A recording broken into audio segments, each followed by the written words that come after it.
フォーミュラドリフトジャパン。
横浜。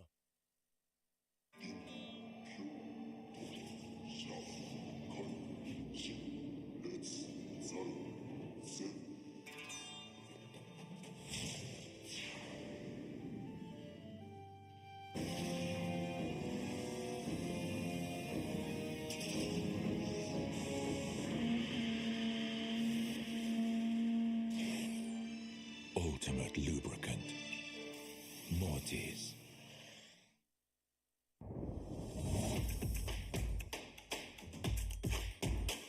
The brightness. Called brilliant.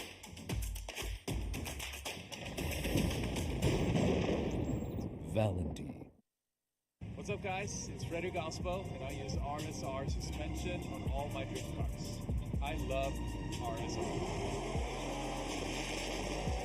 Iyo RSR Ichiban.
Ladies and gentlemen, 皆様ようこそ。Welcome to the 2022 Yokohama Tire presents Formula Drift Japan FDJ2 Round 4 Okuibuki Motorpark Gymkhana Course 2022年横浜タイヤプレゼンツフォーミュラードリフトジャパン FDJ2 ラウンド4ここ奥伊吹モーターパークジムカーナコースからお届けいたします。まずはですね単走予選をお届けしてまいりたいと思いますが We're going to start off with the qualifier here to see who's going to make it into the top 16 for tomorrow. この奥伊吹の天候は、曇りなんですが気温もそこそこ、すごい暑いわけでもなく風があってちょっと気持ちいいかなという感じです。そして路面も乾いていまして絶好のドリフト日和ではないかと思います。So it's a little cloudy, it's a little cool, a little bit of a breeze.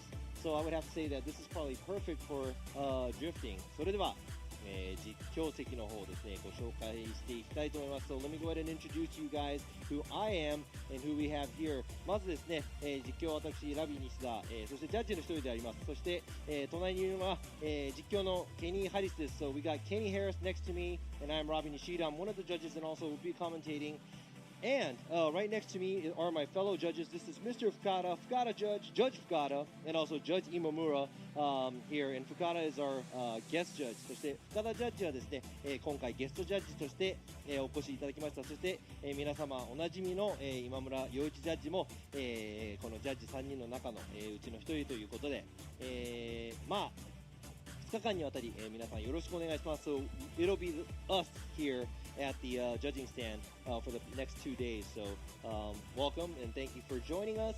そして今回はですねエントリーなんですが、出走台数はなんと41台。There are 41 cars that are going to be battling out to the top 16. こちら、エントリーリストなんですが、これまでの FDJ2 の予選は、第1戦は山下選手。第2戦は松井選手、そして第3戦は花輪選手が、単走優勝を決めています。The past 3 events, the first one we had the driver Yamashita, second one the driver was Matsui, and the third event the driver was Hanawa, which took first place in qualifying.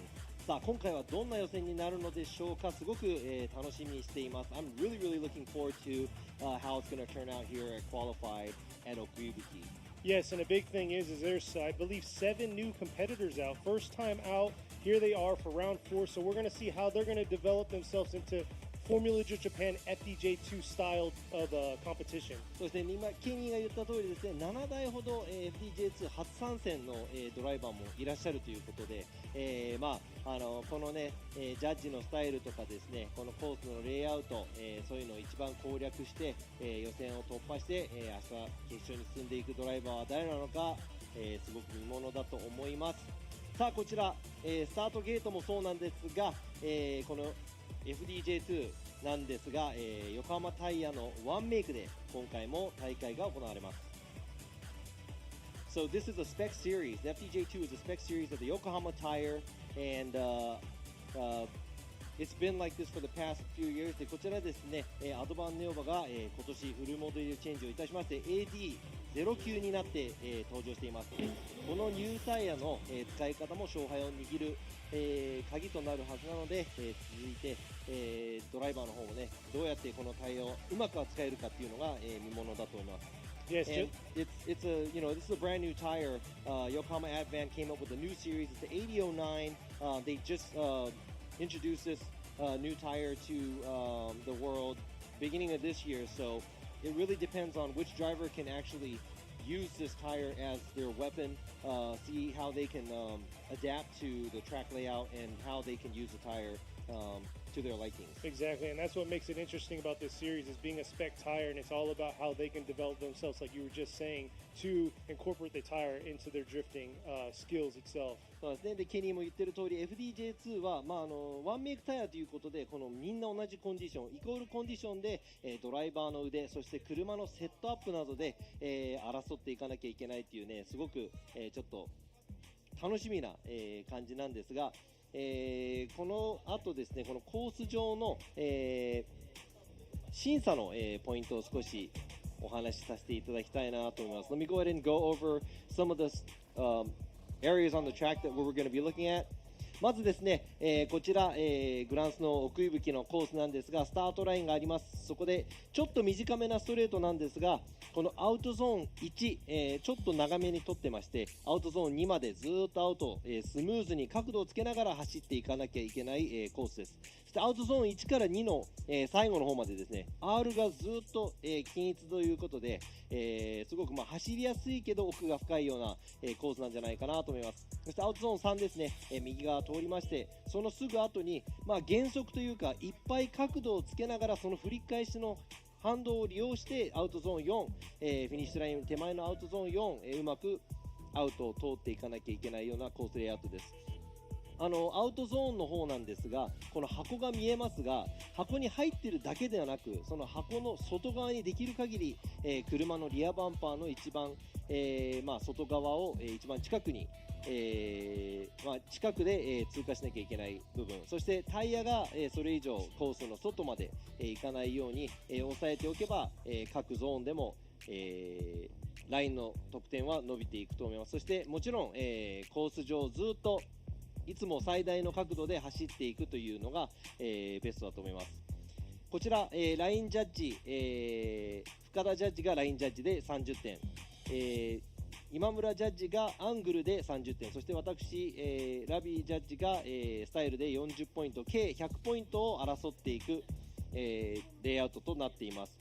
Now, just as the other FD events, we have 4 outside zones. We have 1 and 2 on the right side after you initiate. Very short straightaway, but it's really tricky because you have to make sure that you're throwing enough angle going through outside zone 1 and 2. Outside zone 1 to 2, it's the same arc. So it should be easy, but it's going to be very difficult to keep the car on the outside zone. After you pass outside zone 3, after the outside zone 2, you're going to have to make sure that you're throwing a lot of angle, flicking it going towards outside zone 4, or you're going to come short, which is the outside zone 4 is right before the finish line. So you want to make sure that you're filling all the zones, doing the correct things. And, obviously the zones, you probably already know, but the car has to be all the way on the outside. So it's either got to be the bumper on the outside or the tire on the line. To get the full score around the zones as a line judge. And also throughout the track, you have to make sure that, this is a drifting event. You want to make sure that the car is throwing a lot of angle, car is sideways all the time. And that's the big thing, just talking about the track. Leaving outer zone 3 and transitioning to outer zone 4, that's been the biggest difficulty part for a lot of these drivers during practice. So we're going to have to see how they're going to develop themselves, what they studied during this lunch period, and now here we are coming into qualifying. なのでね、今単走が、2本ありまして、一番いい方の点数が反映されます。そしてベスト16にも、その41台中16台が進んでいきますが、シリーズポイントにも変わりますし、3位決定戦がなく、単走での上位が、3位か4位かになる、鍵となるので、もちろん、予選からもトップを狙っていきたいと思っているドライバーがほとんどだと思います。So we have 2 qualifier runs. The better run is going to be the score that we're going to input into who's going to be making it in the top 16. And also you get the series points depending on where you qualify at. And also there is no third place battle. So whoever qualifies higher being third or fourth, that's a big difference being on the podium or not. So exactly. Qualify is very, very important.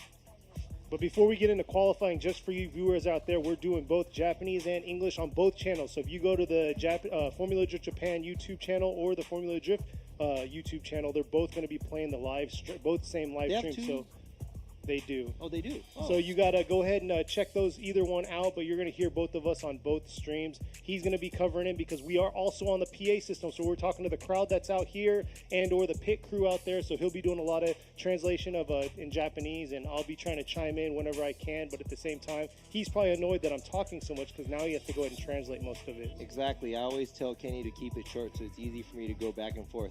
今ですね、ケニーからの、説明なんですが、このチャンネルですね、フォーミュラドリフト FDJ2 は、私西田と、ケニーの方でお話しさせていただいてますが、両方ね、日本語と英語世界配信になってますので、日本語と英語でお話ししてますので、ちょっとこんがらがっちゃう部分があるかもしれませんが、PA の方でもね、僕らの声が流れているので、両方の、言葉でお話しさせていただきたいと思っていますので、頑張りましょう、ケニー。僕もね、こんがらがってちょっと頭が爆発するところも楽しみの一つかもしれませんが、So yeah, definitely hands down to Robbie for doing what he's doing. He's definitely busy between judging, translating, and commentating the runs. But looks like we have our first competitor ready to go and at the start line. さあ、もうすぐですね、もう早速なんですが、もうすぐ予選が始まるところなんですが、スタートラインについているのが、チームアヤラインダストリー with Field R Mr. Meister ですね。ゼッケン67番、car number 67, Ayala Ronaldo. Let's see how Ronaldo's going to be doing. This is one of our new competitors coming into FDJ2. さあ、スタートです。 Here he is coming up, having that old school grassroots look, and here he is initiating into outer zone 1. Not too bad coming into outer zone 1. Is he going to be able to carry it all the way? Not quite deep enough into that outer zone 2 to this outer zone 3. And here's where the difficult part comes in, and he just grazed that last part of outer zone 4, but definitely could work on those other two zones. The outer zone, 2 and 3 is where he kind of struggled getting deep into those zones.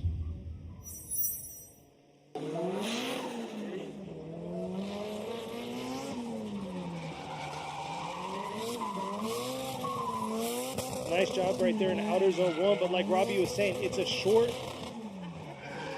entry or approach to that outer zone 1, so definitely they're trying to rip through gears and get where they need to be in the right gearing for those zones. So we'll see here what the judges are scoring. Right there, you can see the scenery in the background. Beautiful weather today. I love overcast. I mean, especially since we don't got to deal with the heat, so definitely love this weather. さあ、今の走行なんですが、まあ自分がThere you go, 54 for his first qualifier run.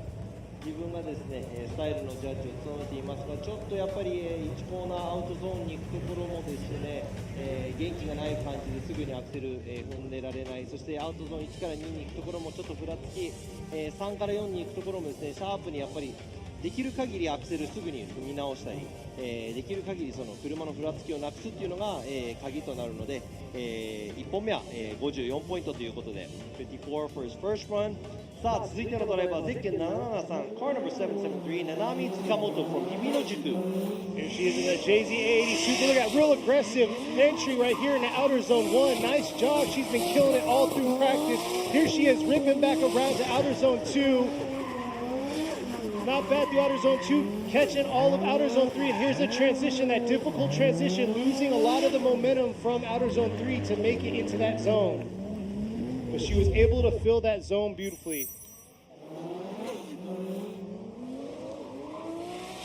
さあ、こちら、塚本選手なんですが、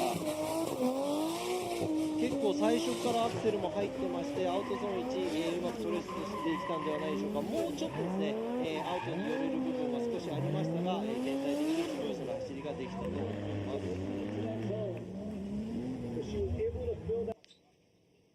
Yeah, right after that outer zone 4, it creeps up quick for that finish, and that's where they got to kind of settle themselves out of their Yeah, I was drift. just saying that was a very smooth run. I'm not going to say it was like the most impressive run, but she was able to get back on throttle fairly soon enough, was able to flick the vehicle, and there you go. This one motion, didn't have to adjust. Look at this, very smooth, fills outside zone 1.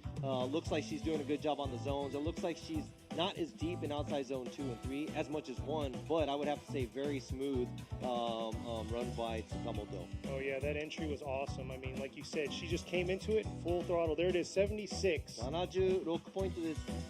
1本目としては上々ではないでしょうか。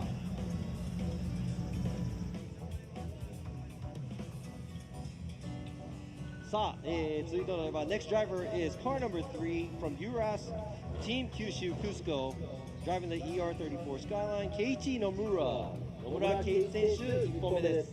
Nomura's been doing a good job during practice. Let's see how he's going to come out here for qualify. Here's the first qualify run. Nice initiation in the outer zone 1. Getting that full tire right there through. Bringing it back around. Nice job through outer zone 2 and 3. Nice. And here's a strong finish right here. Nice job manipulating that car throughout that track and filling those zones.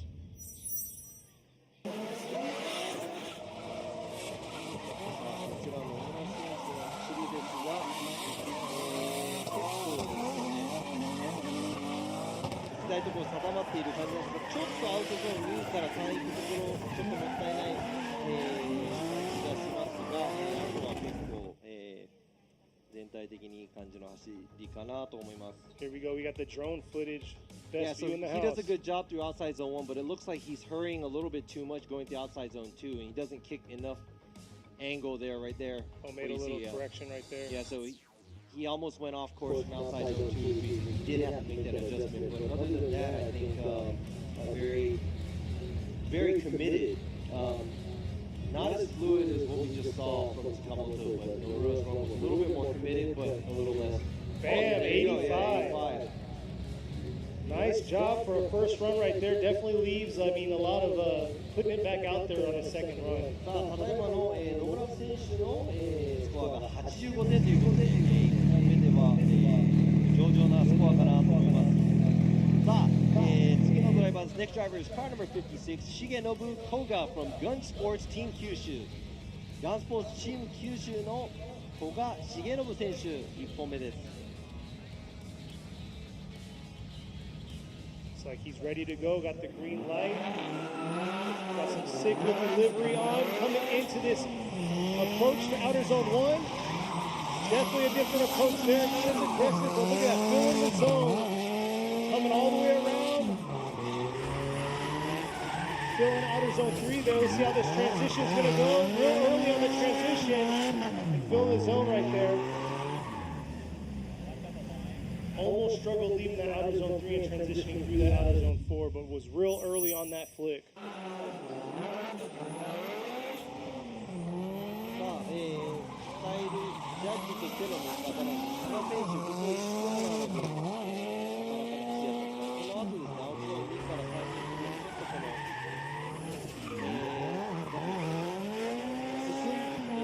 進もうとしてるかっていうか、ちょっと、様子を見ながら探って、アウトゾーン3から3に入っていくところから、4に入っていくところも少しあった感じがしますが、全体的にスムーズに、走れたので、まずスコア、はい、Boom, 78.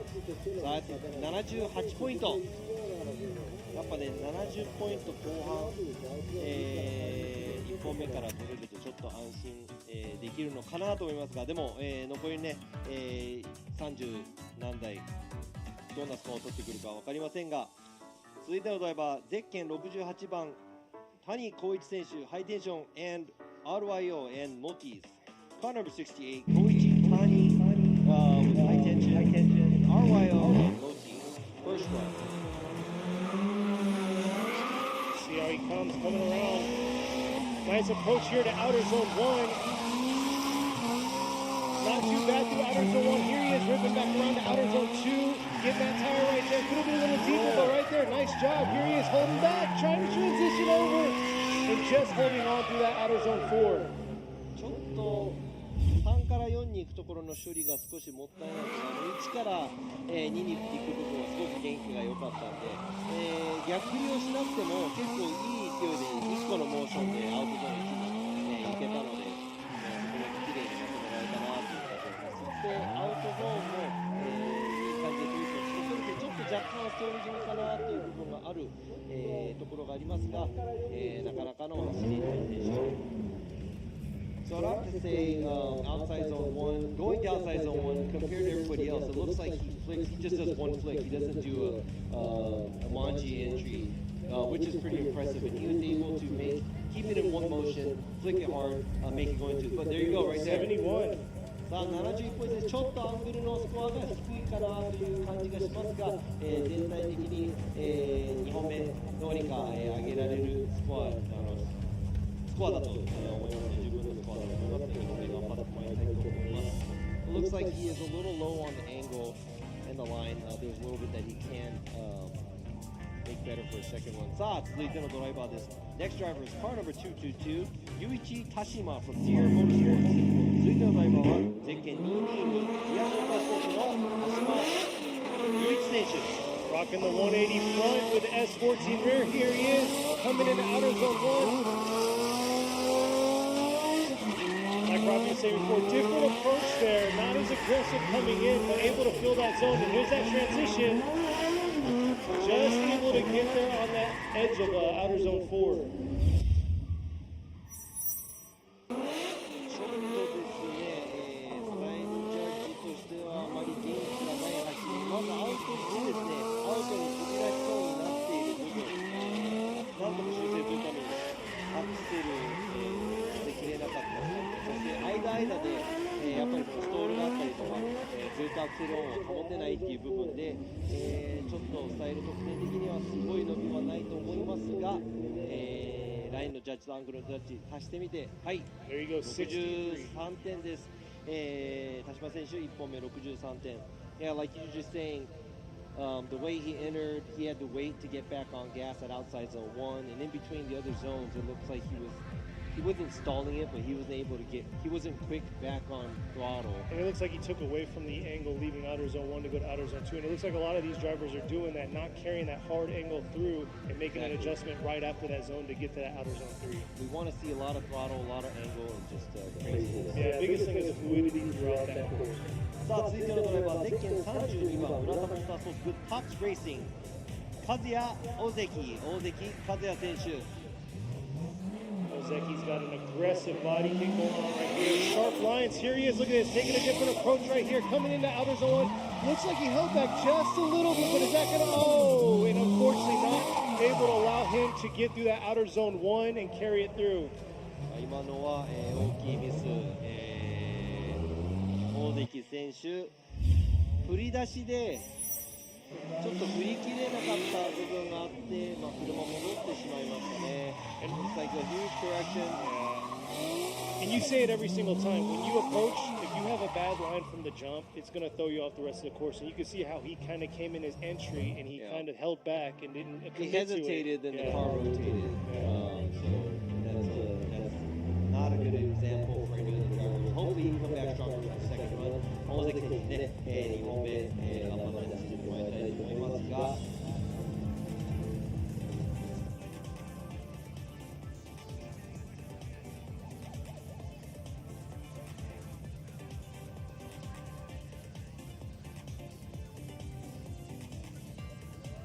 さあ、ゼロさん、これちょっとね、テロップの名前が、違っていますので、ではありません。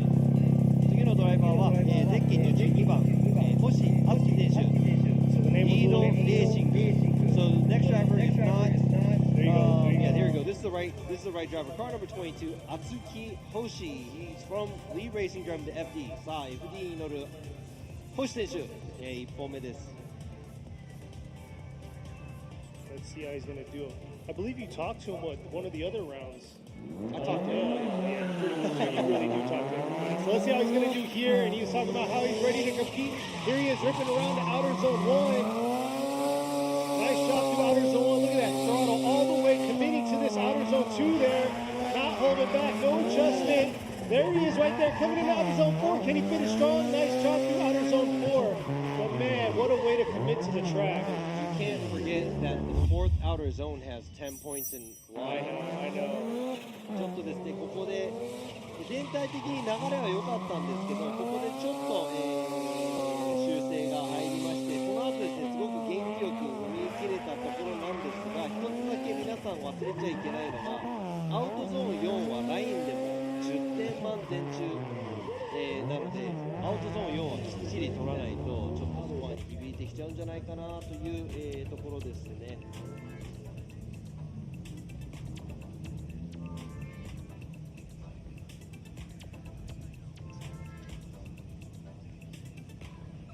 さあ、yeah, so outside zone 4 has 10 points. You gotta make sure that you clear that. Like, if you clear it, there you go, 69. さあ今のちょっと、ラインで、星選手、やはり最後のゾーンちょっと取りきれなかったというところで、ちょっとラインの得点低かったかなという感じですが、2本目、頑張ってもらいたいと思います。Well, for the next time, 続いてのドライバー、カーナンバー551、岩崎沙織選手 from Team Saudi with Globe. Car number 551, Saudi Iwasaki, no driver.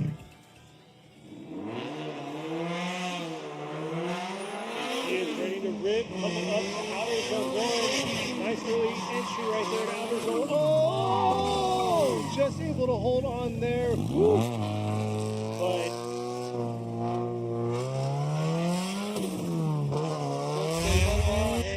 念ながら岩崎選手、大戻りということで1位、アウトゾーンでフリーターあたり、コースアウトしてしまうところですね、ちょっとアクセル入れるのが遅かったのが、前がちょっと帰ってきて、コースアウトのちょっと寄せてしまった形になります。まあ、2本目がまだあるんで、頑張ってもらいたいと思います。Better luck for her for the second run. This is, the best run out of the two. So, 2本のうちのいいスコアが、ベスト10の10されるので、頑張ってもらいたいと思います。さあ、続いて、スタートラインにもついているのがゼッケン72番、西崎智春選手、羽松 Thunderbird、ゼッケン、car number 772, Tomoharu Nishizaki from 羽松 Thunderbird. We've talked about him before. He's had this car from pretty much day one. He's owned it for a very long なん time. かもうこの車両新車当時ぐらいからずっと乗ってましたね。 So we'll see how he's going to do here. New track. See if he can rip through. And there he is early on, taking on outer zone 1. Beautiful drop to outer zone 1. Looks like he's dipping a tire right there. All the way around, carrying it through. Let's see how he is on outer zone 4. Filling it early on right there through outer zone 4. Not too bad at all right there. Yeah, line-wise, it looked like he was all the way on the outside. ラインの方なんですが、結構外の方までずっと行ってる感じがしますが、こちら、ここでですね、少し、やっぱりアングルの部分でもそうなんですけど、やっぱり車両があまりにも外に行かないように、角度をつけきってない状態が、ゾーン1から2までちょっと行ってるのでね、ちょっと抑えたような感じで、通っていきましたが、全体的にはスムーズでまずまずの走りではないかと思います。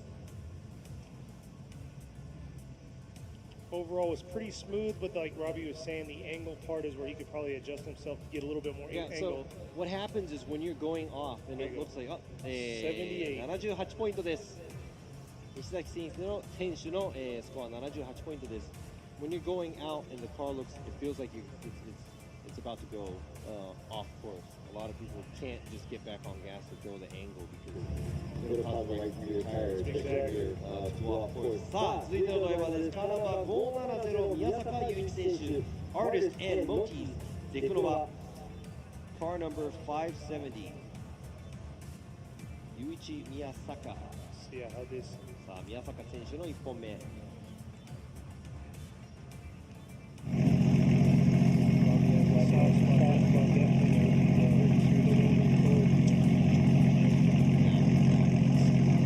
If you know I'm good enough, maybe you can win more. This is like There he is right here, coming around. Oh, dipping 2 tires, just holding on right there, but straightening up right there. Looks like leading outer zone 2, coming up to outer zone, or outer zone 1, coming up to outer zone 2. So that's the one that. ちょっと今のは、コースアウトをしながらですね、3輪コースアウトではないんですが、その後のほぼ大戻りの部分、両方足していくと、やはり先行として追走ができないような天候がしていますので、今回残念ながら宮坂選手の1本がちょっとレースが入らないかもしれない。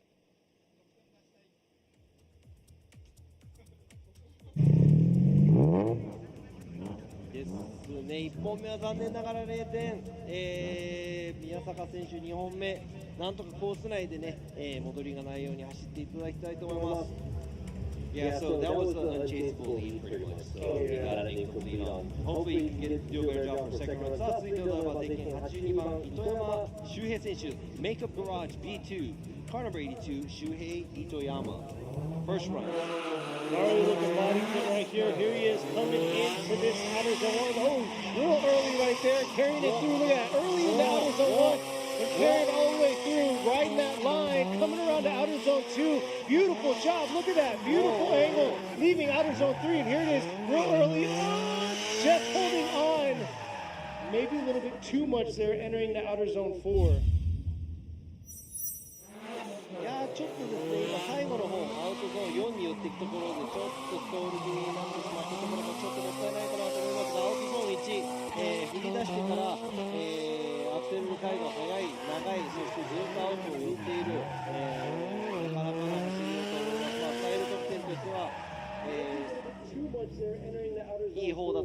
いますが、全体得点合わせたら何ポイントになるか。I must say, beautiful job though, riding the line, had nice angle, especially approaching that outer zone 3, and then early on, hard flick to enter that full zone of outer zone. There you go, 79. There you go. さあ79点、やっぱりですね、70点台、後半っていうのはね、ちょっと必要になってくるかなと思います。やっぱりね、エキサイティングなドライビングを見ると、やっぱりね、まあ、分かりやすいいい走りだったのかなと思います。79点です。さあ続いてのドライバー、 Next driver car number 76、 まさし堀田まさし選手、 LSK。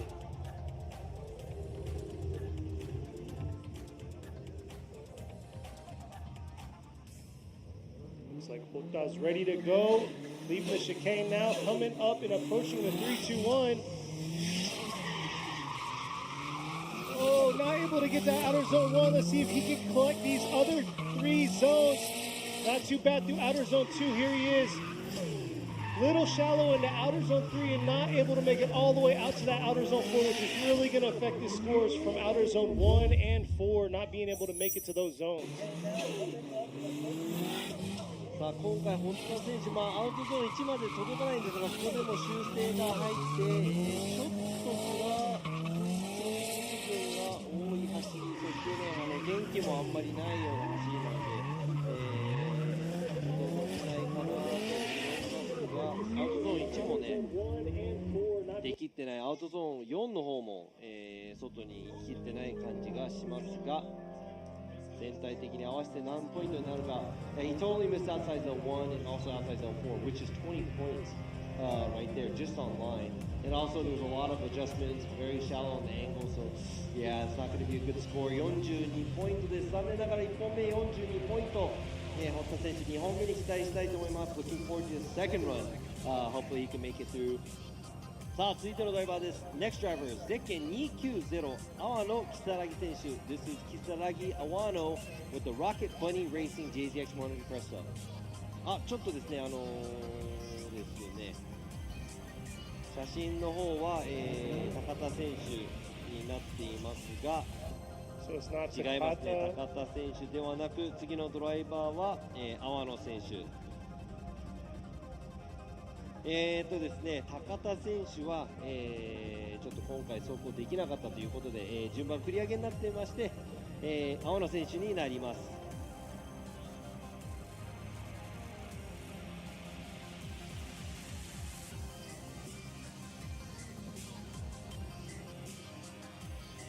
So let's see how she's going to do on her first qualify run. And the Rocket Bunny Racing JZX100 crest. So you don't see too many crests compete. Yeah, I know. It's pretty cool to see. Even though it's a JZX100. Here she is coming in real aggressive into this outer zone 1. Nice job early on in the outer zone 1. See if she can carry some angle through. There you go right there. Coming into outer zone 2. Keeping that momentum through right here. Doing the transition into outer zone 4. Not too bad right there. Finishing strong and through outer zone 4.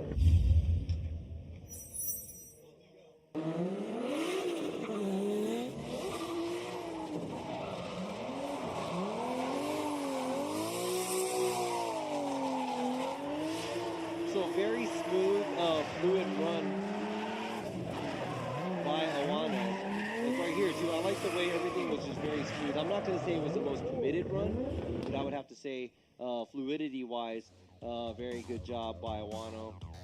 You can see right here the replay. Look at that. Riding the line all the way around. It looks like she's probably going to tire out right there. ちょっと一本出たかなぐらいなんですが、ここの処理がね、アウトゾーン3から4っていうところがすごく、スムーズだと思います。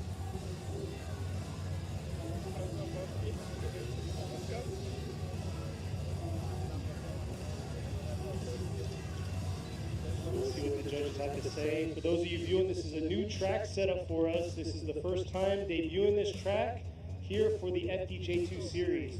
そうですね、今回このコース、奥行きではもちろん FDJ、何回も、やっていますが、この FDJ2 はね、新しく作ったコース、ちょっと短めなんですが、結構テクニカルで、練習中も各ドライバーちょっと苦戦してた、ところ見られますが、スコアもなかなか伸びてきているので、皆さん攻略できているんじゃないかなと思います。さあ、 79. 青野選手、1本目79ポイントです。It's a 79 by Awano. That's a fairly good score. I would have to say being in the late 70s for your first run is going to actually put you in a more of a comfortable spot, I guess. Are you biased because you were born in the 70s? Yeah, 77. Well, here we are. Our next competitor is up and ready to go. さあ、続いてのドライバーでゼッケン1番白崎飛鳥選手、こちらも女性ドライバー。 Next driver is car number 1 Asuka Shirosaki from STF and Nextstream. Here she is coming out of the chicane, coming through with her S15 front 180 SX, ripping around to outer zone 1, deep into that zone. Looks like she dipped a tire too. It looks like she's riding the line with about 2 tires right on that line. But committing to it, see this flick back through outer zone 4. And just stalling right there a little bit through outer zone 4, or leaving outer zone 4.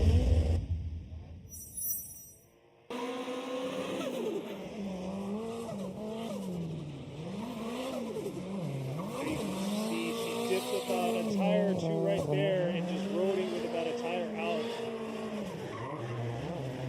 But definitely had commitment, but had to make a huge adjustment here.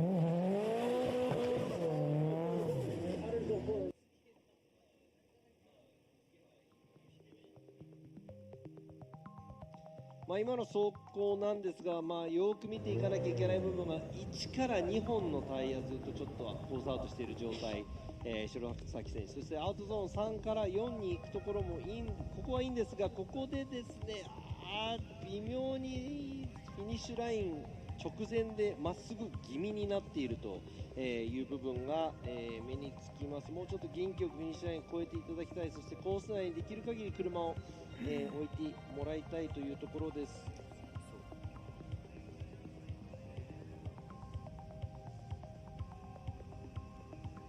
さあ、も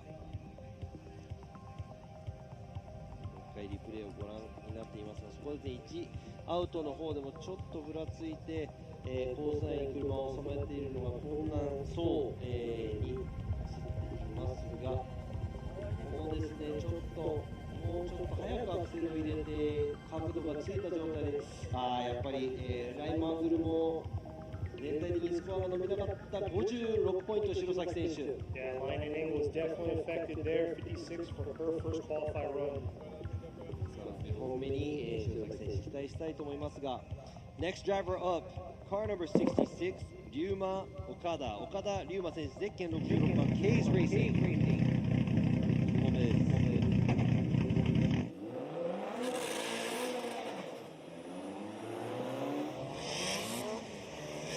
Coming around into outer zone 1 here. Not too bad. Definitely dipping a tire, looks like, throughout that zone and ripping back around, trying to catch himself through outer zone 3. Is he going to be able to make it up right here?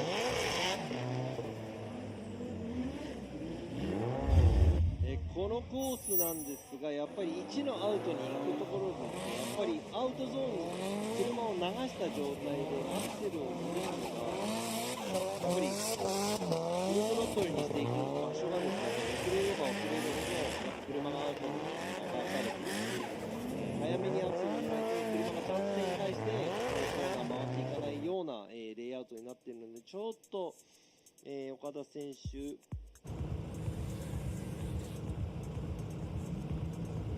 フラフラもしながらですね、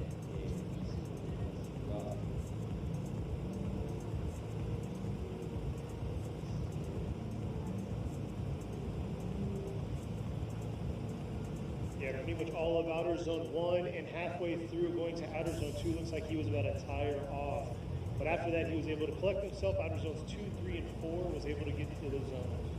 There you go, 61 for his first qualifier run. Yeah, not as committed as he's supposed to be going to outside zone 1. やっぱりアウトゾーン1に向かっていく部分でコミットメントという部分をやりたいような車を横に向けてすぐアクセルを入れて自分が行きたいところに車を持っていけるような走りを、もうちょっと心がけていただきたいと思いますが、続いてのドライバーゼッケン728和田智樹選手。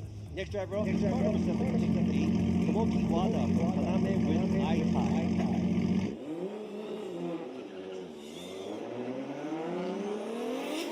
Wada's going to do here. Had a fresh build last round. Let's see how he's going to do.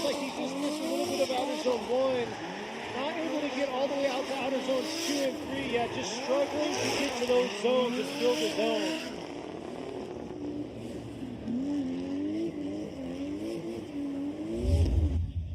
ちょっとやっぱり同じですね、アウトゾーン1に行く部分で、やはり、様子を見ながらっていうのがいいっていう力が全体的にそのコミットメントに、元気に続けながらずっと走っていく部分をちょっと欠けていたかなと思いますが、アウトゾーンの方もあんまり寄り切れていない状態、そしてこちら、FDJ のドライバーのYukio Fausto 選手です。Yukio Fausto, one of the drivers from Formula Drift Japan. He has a nice mohawk there, nice hairstyle. Oh, ooh. 41. 今のはラインのスコアがもう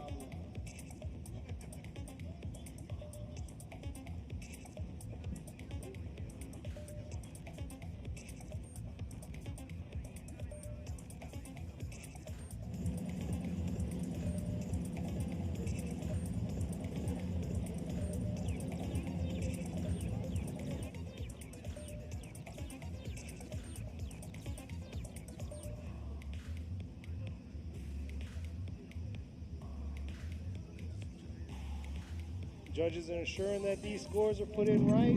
Talking it through. Looks like we got our next competitor ready to go at the line. Oh, I'm sorry, here we go. すいません。続いてのドライバーです。ゼッケン219、杉田秀彦選手。Next driver is car number 219、秀彦杉田 from Worker。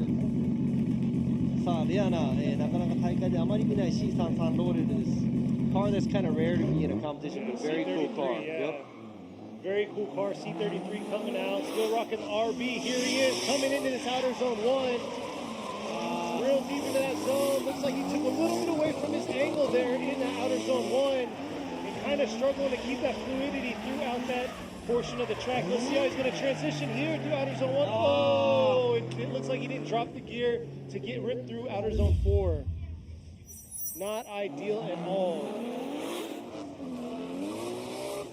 いや今のはちょっともったいないというか、ちょっとコースもね出てて、アングルの方も少なかった感じですが、車を横にドリフトしきれなかった分、そしてアウトゾーン4、出ていくとですね、出口のところでですね、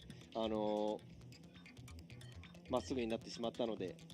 So you had to cross the finish line going straight, so that's going to be an incomplete. 今のは、フィニッシュラインを越えるところですね、まっすぐに出ていってしまったので、ここはそうですね、0点という形で残念ですが、杉田選手2本目に期待したいと思います。Good luck for Sugita for his second run. There are 2 runs for the qualify, so the better score goes towards their top 16 qualifying. So that's the biggest thing. We have 41 drivers, so we're dwindling it down to 16 of the top ones. So we'll see how he's going to do on his next run. But next up at the line. さあ続いてのドライバーです。ゼッケン767ラーマン・ラセル選手、ラーマン・ラセル from RS 渡辺ガレドリ with Buy Now Japan. Said it before, these big old 18 Watanabes. There he is, look at that. Coming in hot right there in the outer zone 1. Oh! Not able to hold on to there. All 4 tires out. You can see how he's coming out for a show for y'all fans. Checking him out. And here he is, finishing off strong. But just able to hold on right there. さあもう今の走行はもうね、ラーマン選手、このコースがラーマン選手、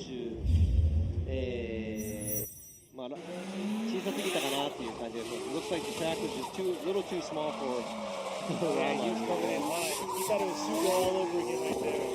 エントリーがちょっとすごっぽいエントリーで入ってたんじゃないかと、いうコメントがありますが、今回は残念ながら0点ということになります。That's an incomplete. Hopefully he can make it back with a better run for his second run. さあラーマン選手2本目、頑張ってもらいたいと思います。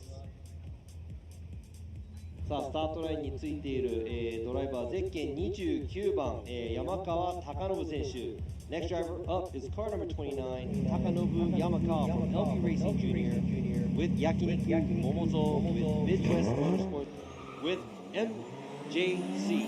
A lot going on there. Here he is. Got that Liberty Walk kid. Let's see how he's going to represent. Ripping into outer zone 1. Blowing that smoke right there. Rocking the 2J under the hood before he had an SR at round 1. But look at this right here. Performing like that body kit he has on there. And throwing down. ちょっと最後のアウト4のところでは溜めすぎたかなという部分があります。さあ、リプレイをご覧ください。ちゃんと角度をつけ切って走っています。スタイルの方としては、すごいいいんですが、ラインの方、アウトゾーンちょっといけなかったのかなという部分。こちらのストールがちょっと残念な、感じがしますが、コミットメントも、なかなかあるということで、スタイルの方はちょっと、得点伸びる形になりますが、ラインの方とかで減点が入るのかなと思います。Yeah, it looks like as the style judge, I think that was very stylish. He did stall at the last outside zone 4, which is going to hurt him on the score a little bit. But what's going to hurt him more is the outside zone 1, where he wasn't able to make it all the way out. There you go, 67 for his first qualifier run. さあ1本目67ポイントです。少し修正したらドーンとスコアが上がる、可能性があるので、2本目頑張ってもらいたいと思います。So a little bit of an adjustment should bump up the score more for the second run, but let's go ahead and go to the next driver. 続いてのドライバー、ゼッケン119、谷川博和選手。Next driver is car number 119、博和谷川 from team Growing Up.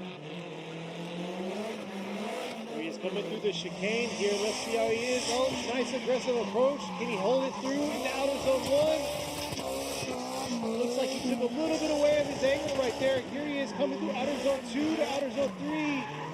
Not bad. And here's the transition that a lot have been struggling on. Oh! He was just trying to hang on right there to the end.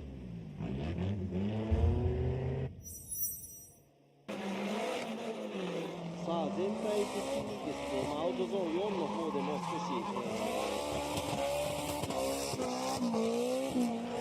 ょっと溜める部分がありましたが、なんかもうデブに当たりそうな感じがして全体的にもいっぱいいっぱいの状態で走っているような感じがしますが、こちらドローンの映像です。Here you go, the drone view. It doesn't look like he has a lot. There's a lot of commitment there, but it looks like he's maxing out the car. Where he's almost running the rev limiter there. A little bit of adjustment of the angle. And right here, a big stall at the outside zone 4, almost going off the track. 少し、アングルの修正も、見られている部分がありますが、全体で何点になるのか。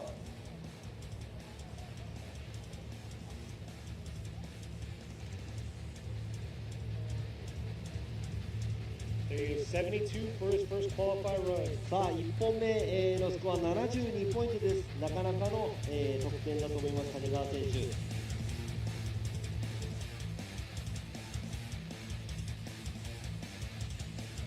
さあ続いてのドライバーです。ゼッケン2番です。まあ名前、出てるのが違います。MC Racing ラバー博士。This is Dr. Rubber, car number 2. See how he's going to do here. Dr. Rubber coming in. Look at that, real aggressive coming to outer zone 1 there. Just holding on right there. Oh, but straightening up right there, leaving outer zone 1. And like many of y'all saying online right now, this right here is going to be a danger zone when it comes to tandem time, because that transition, some lead runs are going to be solid, but those that aren't with a hard chase are going to be very interesting on how these cars are going to perform. いや今のはちょっとコースアウトしそうになったところから入ってきてちょっと大戻りこちらになって、しかもですねこの後アウトゾーン3を出ていくところですね振り返すというかすごくスローモーションな感じで振り返していきましたがちょっとですねこちらは、アウトゾーン1から2に行くところですねやはり、結構な戻りだったので、先行をね後追いができるような走りができない先行というのもね0点になってしまうので今回残念ながらドクターラバー博士は、0点となってしまいました。Dr. Over just got a 0. Pretty much almost he was pretty much straightened from outside zone 1 to 2, and also the way he was going from outside zone 3 to 4 was a little bit of walking around. He didn't flip the car, so we took both that added together. That's going to be starting driver. So he got in quickly. Yeah, there you go. But yeah, we got the track worker, so we're working with chalk this time, so that's why they're doing a little quick fix for the track. We're about halfway through our first run of qualifying. さあ、ただいまですね、半分を少し過ぎたところでしょうか、予選の走り、今、チョークをですね、コース上、皆さんに聞いてもらっていますが、ご苦労様です。そしてお越しの、見に来ていただいている方々も、来ていただいてね、本当にドライバーの方も多分皆さんにいい走りを見たいと思っていると思います。Pretty sure that the drivers want to show off their skills. We do have some spectators in here today, even though it's qualified. We got to thank the the track worker guys. They're laying down the chalk to keep the track fresh. Look at ice. We don't want ice. Yeah, exactly. No, but yes, it is beautiful weather out here. Thanks to the track workers. Thanks for the Okuibuki for hosting this. The Motorpark. I mean, this place does multiple things. Gymkhana. They do mountain biking. They do car shows out here. Concerts, music festivals. They do all sorts of things out here. So definitely a nice venue and beautiful scenery. いや本当ですね。こういうこちらの、奥伊吹、モーターパークということで、こちらジムカーナとか、このドリフトイベントだったりいろんなイベントをしています。そして、マウンテンバイクとかカーショーとかコンサートとか、やってますが、その他にもちろんですね、スキーパークとして、冬の時間帯は、スキーとかスノーボードなど、楽しみに、皆さん来れるのでね、年間通して、楽しめる、場所ということで、近年大人気ですね。よくドリフトでも、奥伊吹モーターパークの話をちらほら、聞くようになっているので、そして今週末は FDJ2、そして来週末はフォーミュラドリフトジャパン、のラウンドも、このコースではない場所で、行いますので、皆さんまたその時も、ライブストリームをご覧になったり、足を運んで見に来ていただきたいと思います。And just like Robbie just said, so this is FDJ2, and next week we will have the Pro Series of Formula Drift Japan, and it's not going to be this course. It's going to be the original course we have here at Okuibuki, but it's been tweaked a little. So a little bit of suspense there. そうなんですね。奥伊吹のコース、FDJ フォーミュラドリフトジャパンのコースなんですが、そちらも少しだけ、変更してちょっと面白くなるんじゃないかなと思いますので、皆さん来て期待してもらいたいと思います。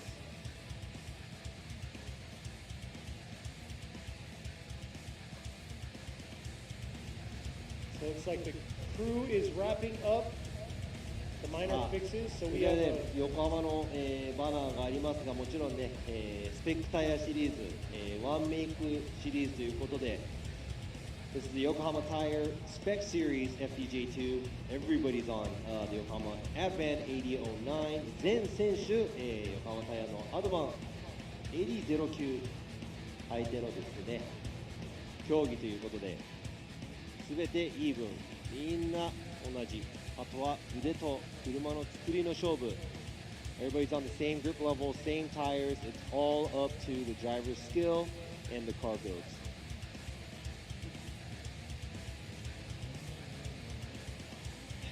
さあ、ただいまですね、上空から見てちょっとミスが出てきているみたいなんですが、こちらバーナードボックスですね、選手の方が、スタートする前にタイヤを温められる場所、でいつも分けていますが、スタート地点から程よく、近い場所にあります。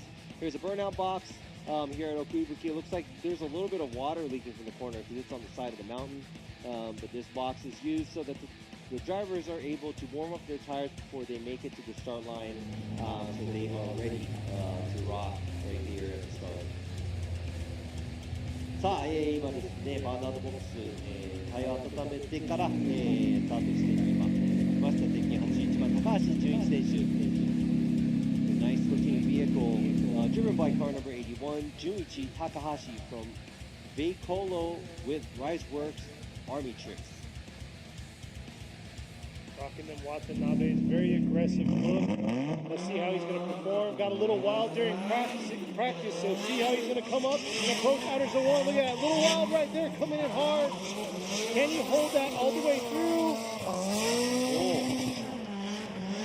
Nice job through outer zone 2, and then here he is through outer zone 3. Just holding on there to make it through outer zone 4 with a nice hard flick at the end. いや今のはまあスタイル得点的には、スタイルジャッジ的にはなかなかのいい走り、スムーズ、繰り返しもスムーズ、行きたいところにちゃんと行ってる、ちょっとですね、ちょっとだけアウトゾーン1で修正が入りましたが、ここも全部スムーズ、ここのつなげもですね、ストールもほど大きくなく、通っていけたんじゃないかなと思います。あとはもうラインとアングルのジャッジのスコアを足した状態でどうなるか。Very fluid and committed driving by Takahashi, as you can see. I like the way he flicks the car, takes it to where he wants it to, gets back right on throttle. Slight stall, but it looks like everybody goes through that at outside zone 4, but he doesn't do it as hard. But here you go, Junichi Takahashi. Takahashi Junichi 選手、78ポイントです。Yeah, you're right, 78, not bad at all. And like you were saying, he didn't play with his throttle from outer zones 1 to 2 to 3 like a lot of these other drivers have been. He just kind of laid to it and pressed on. But next up at the line. さあ続いてのドライバーなんですが、今ねテロップ出ている、ドライバーではなく、ゼッケン78番、池本和馬選手。The driver up is next up is car number 78 Kazuma Ikemoto from Progress. He is in this white and blue S14. この青と白の14での参戦。さあ池本選手の1本目です。First run of Ikemoto. Ikemoto coming up, look at that. Just dipping 2 tires and holding on right there. Able to hold on, coming into outer zone 2. But man, what a crazy entry by Ikemoto coming in to outer zone 4 there. Oh. Just unable to hang on, leaving that outer zone 3 and came a little too hot to that outer zone 4. 今の最初の方からちょっとリズムが狂ってしまった。このですね、振り出しはなんとかかっこよかったんですが、飛び出すぎた、部分、まあ、2脱なんですが、その後ですね、フィニッシュラインの方で、アウトゾーン4を過ぎたあたり、ここでもう車が、進む余力がなくなって戻ってしまったということで、1本目は残念ながら0点になると思います。3本目のタイヤがもうオンライン、そしてアウトゾーン2も寄り切れず、アウトゾーン3も微妙に最後の方入ったところで、ここですね。いやー、1本目残念ですが、2本目ですね、調整をしていただいて、今の進入でかっこいい走りができると思いますので、2本目頑張ってもらいたいと思います。Looking forward to the second run because his entry was pretty cool. Oh yeah, he was very aggressive on his entry. さあ続いてのドライバー、ゼッケン48番、北島智之選手。The next driver up is car number 48 Tomoyuki Kitashiba in the OSK Gaiken Sunoko. Beginning.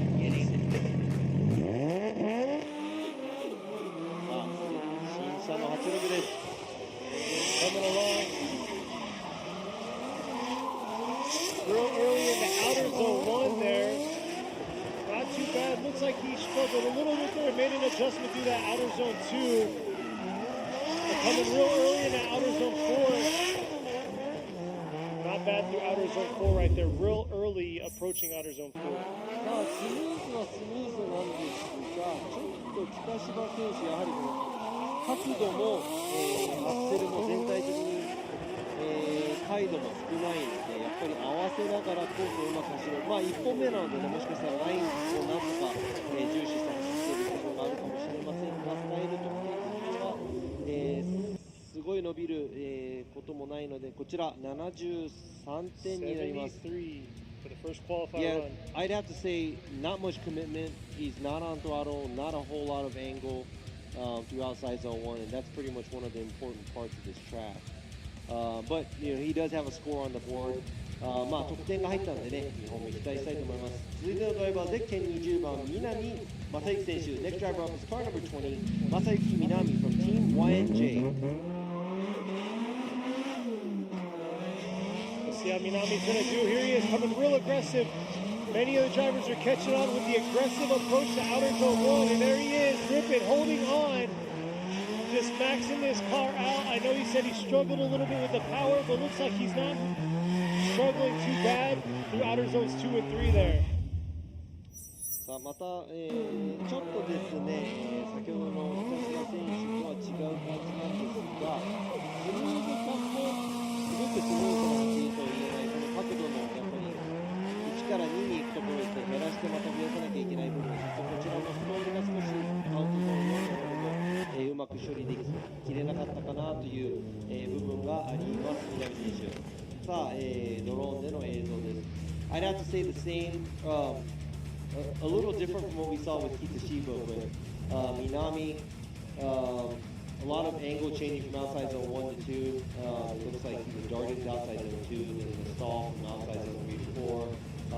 75 points. さあ、70、南選手75点です。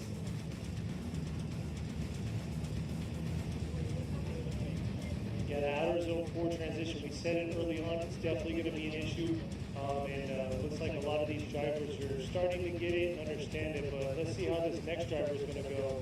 さあ、続いてのドライバー、ゼッケン11番、サム・ルーカ選手。Next driver up is Sam Lucas. It's Salmon. Salmon with Gamer Subs. Driving the pink S15.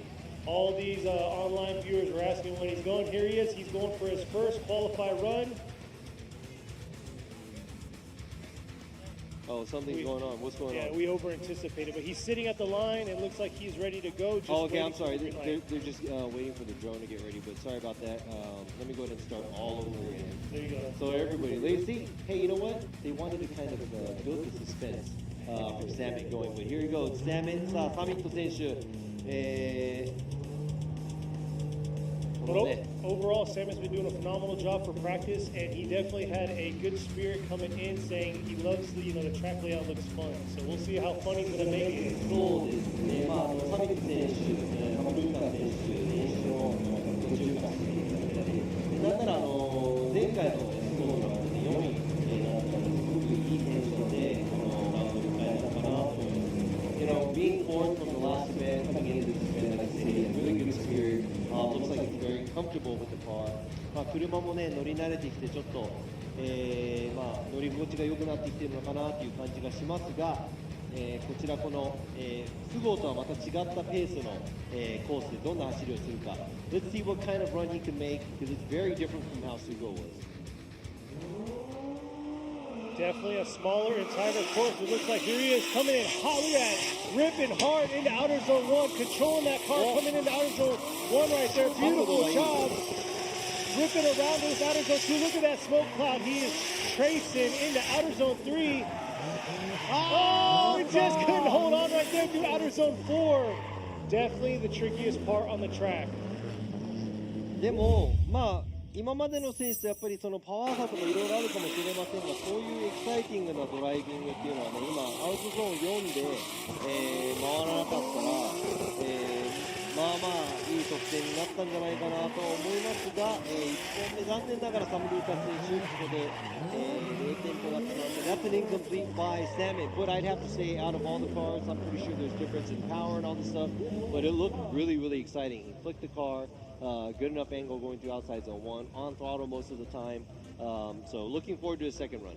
Yeah, he was very committed from entry to outer zone 1 all the way around to that outer zone 3, and then unfortunately right there through outer zone 4, he just wasn't able to hang on. さあ続いてのドライバー、ゼッケン16番渡辺浩太選手。 Next driver up is car number 16, Kota Watanabe from Red Ace and Props. さあ渡辺選手どんな走りを見せてくれるか。Qualify run.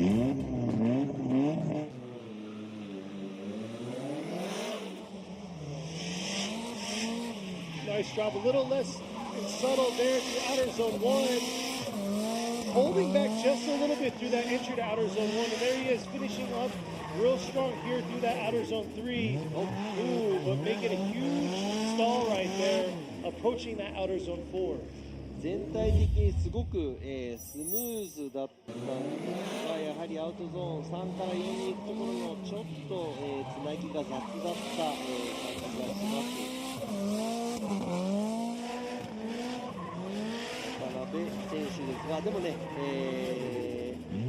スムーズだったっていうのは、まあ、やっぱり、評価得点が全体的に入るか見ていきたいと思いますが、こちら、ドローンの映像が今流れています。Here's the bird's eye view from the drone.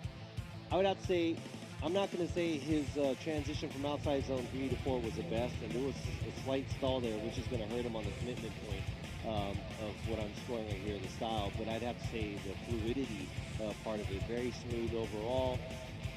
So looking to see what he is going to get. There you go, 79 points, 79ポイントです。Not bad for a first qualifier run right there. A lot of 70s though, so not sure what the so breaking the point late is. 70s is very popular. 今ですね、いろいろな選手が走っている中で70点台後半というのがすごくポピュラーな得点なのかなと、思いますが、やっぱりね、どうせ走ってるんだったらみんな70点台では80点台90点台入れていきたいと思いますので、ドライバーの皆様に頑張ってもらいたいと思いますが、続いてのドライバーゼッケン168箕輪正代選手。 Next driver up is car number 168 Masayo Minoa from Heyman。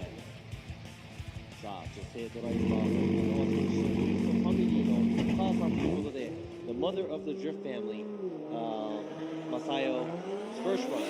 Here she is coming into outer zone 1. Beautiful drop through outer zone 1. Trying to hold that angle all the way through to that outer zone 2. And man, she is carrying some momentum here through outer zone 3. Not bad on the transition there. A lot more aggressive than a lot of these drivers have been doing through that outer zone 4. さあ、通る場所を重視して走っているのでしょう。箕輪選手、全体的にスムーズな走り、とてもスムーズな走り。ここで少しですね、アウトゾーン3、タイヤが出そうになって着地した部分が、スムーズさをちょっと崩しましたが、どんな得点になるのか。 Very smooth overall, but where she approached the outside zone 3, that kind of was an abrupt area 77. where Yep. it messed up the smoothness, and I'm not going to say that the commitment was fully there either, but overall, there you go, it's 77. さあ、箕輪選手77ポイントです。 I just like how she carried a lot more momentum through outer zone 4, where a lot of people were struggling, or a lot of drivers were struggling on carrying that momentum from outer zone 3 to 4. そうですね、 Hers was 3か good ら、transition. 箕輪選手の3から4がですね、アウトゾーン3から4に行く、姿勢が結構スムーズな、部分がありましたが、もうちょっと、深いアングルで走れたらという部分がありますが、77ポイント、70点台後半ということで、ちょっと70点台後半の選手が結構いっぱいいるのかなと思います。さあ、こちらですね、続いてのドライバーなんですが、ゼッケン654北川浩二選手。 That was the next driver that's going to be up, car number 654 Koji Kitagawa from Lead Racing. His two-rotor FD 2ローターの、FD ですね。最近ね、パワーアップの3ローターとか4ローターとかに見られてきますが、やっぱり、たまに2ローターもいいもんですね。I mean, hearing a two-rotor is pretty cool. This thing is loud too. I ain't going to say much here. Coming on the approach to outer zone 1.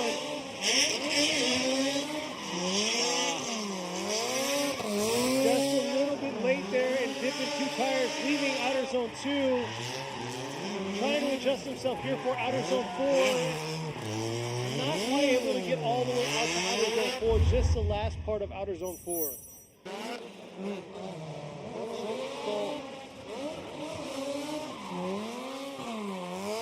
全体的に、持っていきたい部分持っていけない感じがしました。北川選手ですね。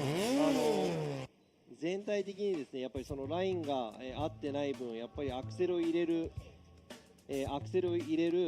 タイミングなど、そういう部分ですごく、躊躇しながら走っているような感じがしました。It looks like he was a little confused, maybe because he was offline. It doesn't look like he was able to get back on throttle as soon as he's supposed to. Got a 58 for his first qualifier run. 残念ながら1本目、北川選手は58ポイントですね。2本目、頑張ってもらいたいと思います。down to our last 10 drivers for first qualifier runs, and then we'll be rolling right back to the top of the list. さあこちら、続いてのドライバーなんですが、ゼッケン84番柴山翔太選手、Next driver is car number 84 Shota Shibayama with impact with hardcore racing。さあ、ここからですね、今ランキング、新ランキング10位からの、ドライバーの走りなので、ちょっと期待して見ていきたいと思います。Very aggressive driver coming right here into outer zone 1. Woo! Hard angle, look at that, throwing some smoke. That's what I'm talking about, ripping through outer zone 2 to outer zone 3, committed all the way, and here he is, ripping into outer zone 4, and still able to hold on, and look at that right there. That is what we're talking about for this course. さあ今のもうスタイル得点的にはもうお手本になるんじゃないかなぐらい、その最大角度に、ずっと行きアクセル回動全開率が高い角度もいいそうですね、ラインの方もですね、全部フルにいいかというとそうでもないかもしれないんですが迫力、はもう十分といった、走りだと思います。 Look at that angle that he threw into outer zone 1 right there. Riding the line all the way through the smoke trail, just continuing, not letting go of the throttle, and look at that transition. Able to hold on and then get right back on it into that zone. まあ最後の、ちょっとねアウトゾーン4フィニッシュラインを越す前のところで少しやっぱりつなぎ悪く92ポイント A man in the 柴山選 90s. 手92ポイントです。So there you go. As you can see, I mean, look at that's an eye opener. It's like boom, there you go. That's a 92-point run. I mean, but he's a very aggressive driver. He definitely represents his, his team, hardcore and impact very well. さあアグレッシブなドライビングで92ポイントをつかみ取った柴山選手、やはりですね見た目の通りの得点だと思いますが、続いてのドライバー、ゼッケン43番ヨザハリー選手、Next driver up is car number 43 Harry Yoza from Harry's Auto with Big Kid Blocks Japan。さあ、ヨザ選手も迫力あるドライビングができるか、Let's see if he can pull off an amazing run as I know. well. I'm definitely glad to see him back out here. He didn't make it to last round. I know he had mechanical issue, but here he is, ready to rip and ready to go. Coming into outer zone 1. Nice shot to outer zone 1. Not letting go of the throttle, just feathering it just a little through that outer zone 2 to outer zone 3. Not too bad through that outer zone 4. さあ、ヨザ選手も、迫力、なかなか迫力のある走り。違うですね。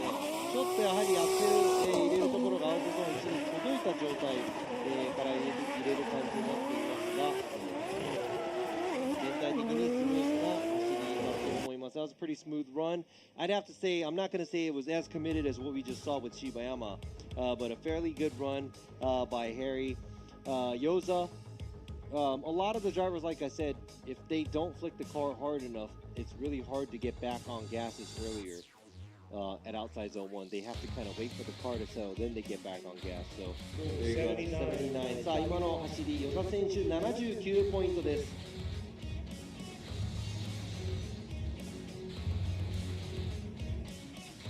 ということで、続いても、3人スカイラインなんですが、ゼッケン115浜田清文選手 Another R32 Skyline up car number 115 Kiyofumi Hamada from GH Racing. Yeah, Hamada was unable to make it to Tsukuba. He was very upset he couldn't make it to that event, but man, here he is still sitting at 7th place right now. Let's see if he can hold that and get a podium today. Oh! なんと Not sure what happened right there, but man, very unfortunate.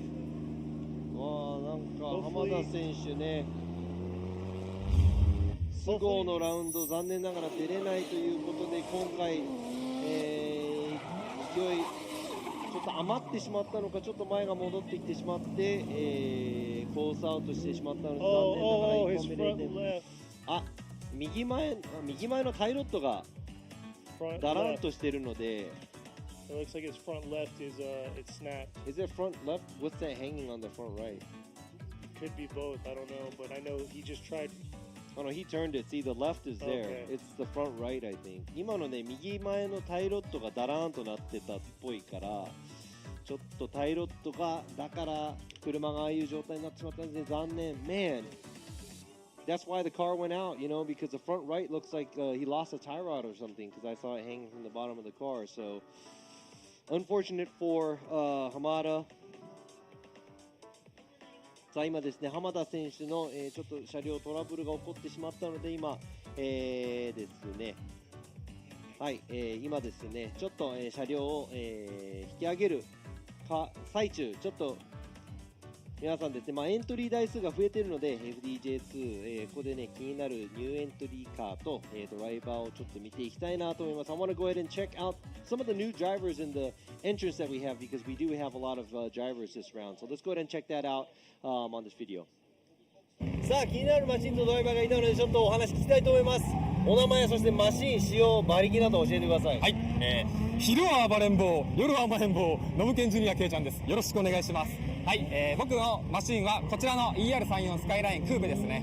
エンジンは 2J が乗ってます。なんで、FDJ2 に出ようかなと思ったんですか？新しい挑戦をしたくて足を運びました。よろしくお願いします。新しい挑戦って本当にいいと思うんですけど、やっぱりこのワンメイクでこのアドバン、AD09 を発火して、はい、どんな感じですか、感触は？今ですね、初めて1本走ったんですけど、縦横のバランスも良くて非常に扱いやすかったです。じゃあ今後のちょっと意気込みを教えてください。今後の意気込み、とりあえず今回この初参戦なんですけど4回優勝します。さあ皆さん、野村選手が優勝できることを見届けていきましょう。頑張ってください。よろしくお願いします。Alright, so that was a quick interview with Keiichi Nomura, car number 3, and he is driving his R34 Skyline with a 2JZ in it, and he is one of the newer drivers that are in the series, and he said he's looking forward to winning the rest of the rounds. We'll talk about the tires and why he came into the series. He said, you know, the tire is well balanced, he was able to adapt to it right away. And also coming into the series, he said it was new, or he wanted to challenge something new. He wanted to do something new, so he came into the series. It's his first time.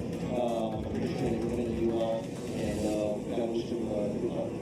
He already did run, and he got an 80 something. Yeah, definitely beautiful car, beautiful build. I mean, phenomenal looking car. So we'll see how he's going to do for his second qualify run. You said he was like before 85 is what he got on his first qualify run. 1本目でね、野村選手85点を取っているのでね、この新しいシリーズで新しいことがやりたいということで、来ましたが、車両もすごく綺麗で、かっこいい車 R34 のクーペなんですが、やはりね、この AD09 を履かして乗りやすいという部分が、ほとんどのドライバーからそういうお話聞いているんでね、素晴らしいタイヤなんじゃないかなと思いますが、こちら、コースをピットの方にちょっと牽引されて戻っていく浜田選手。So we just saw R34, just saw the R34 leave, and look who's up next. で今ね、画像には R34 クーペが出まして、R32 クーペが劣化して出ていったところで、今度は、スタートラインには R33 のクーペ、ゼッケン220の石塚真一選手、Car number 220 Shinichi Ishizuka and his R33 Auto Garage S.So that's 3 different generations that you saw all in like 2 minutes. Exactly. 今2分のうちに3つの323334のクーペ全部見れましたね。はい。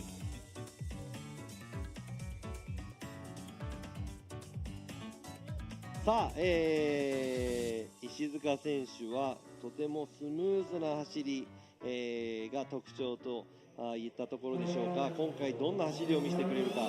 He's a very smooth driver, so let's see what he's going to show us here. Nice job entering into outer zone 1. Here he is, carrying it through that outer zone 2. And we've talked about it before. That's pretty much full stop on the inside of that car. Nice job there. And here he is, just holding on right there to outer zone 4. Nice fluidity throughout that track. Yeah, I'm not going to say there was a whole lot of commitment, but that was very smooth. And just as the way, that's his style of driving. It doesn't show, how can I say it? You could watch him and you're not going to think that he's going to go off course because he's very smooth and it looks like he's going to keep it within the track. ですね、コミットメントとして、飛び出ちゃうんじゃないかっていう心配性がないぐらい、スムーズな走りをする、石塚選手、コース内に全て車両を収めているみたいなんですが、ゾーンもアウトの方をできる限りとって、この振り返しの部分でもすごくスムーズ、な走りをしています。さあ、84ポイントです。石塚選手84ポイント、さすがね、スムーズな走りをして本目84、結構安心できるスコアなんじゃないでしょうか。So I'd have to say that's a fairly good score to get on your first run and keep yourself, you know.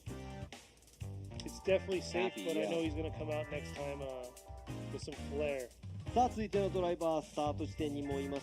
カーナンバー870花輪明宏選手、カーナンバー870明宏花輪 with Wise Factory Eternal with Speed Master。さあ花輪選手も、かなりアグレッシブなドライバーなので1本目どんな走りを見せてくれるか。Coming through the chicane, coming into this 3-2-1. Oh, just able to hold on right there, having 3 tires dip through outer zone 1. Here he is trying to collect himself, change the line that he has throughout the course.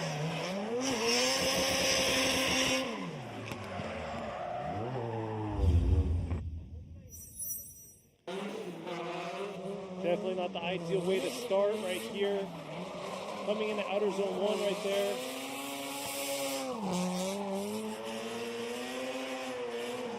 Like the judges are making sure, watching, see how many tires he's dipped out there. Looks like he rolled the line on that 3rd tire. さあこちら、花輪選手なんですが、やはりここですね、アウトに飛び出すぎてしまった部分があります。こちらドローンの映像で見ていてもですね、ちょっと出過ぎ、そしてここでもストール、全体的にちょっとまたですね、先行走ると、後追いが困ってしまうような走りをしてしまった、花輪選手、今回残念ながら0点です。That's an incomplete. That was pretty much 3 tires off, and also the stall at the outside zone 4. That's going to be an unchaseable lead when your car is going off course that much. And also, even if we scored it, it's not going to be that high because, you know, he was pretty much driving the outside line, way on the outside with 2 tires off. さあ続いてのドライバー、ゼッケン620平岡秀夫選手。秀夫平岡 with Team HRK Rapid. Coming around to outer zone 2, not too bad through outer zone 1 there. Catching some momentum through outer zone 2, riding that line through outer zone 3. And here is the transition that's making every driver stump. Just able to make it through that outer zone 4. さあこちら平岡選手の、ドライビングのスムーズな、走りですね。そしてア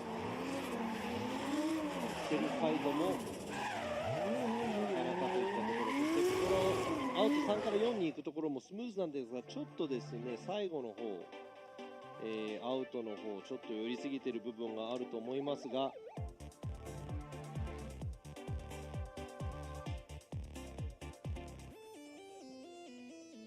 There's that transition right there.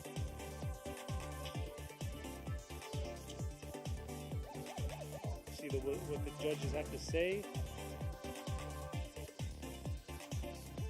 さあ今の部分ですね、ちょっとやはり、フィニッシュラインを超えてる部分なんですが、もうコースの方ちょっとアウトをしていったので、まあそこは多分、ラインの減点が、入るみたいなのですが、全体的に見たスコアがどのぐらいになるのか見てみましょう。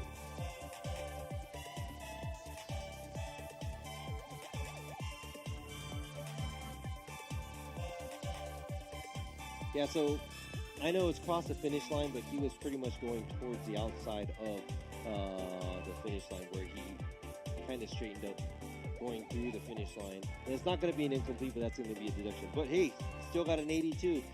それでも、平岡選手1本目が82ポイントです。82 for Hiraoka's first run. It's going to keep him in the safe zone right there, being in the 80s.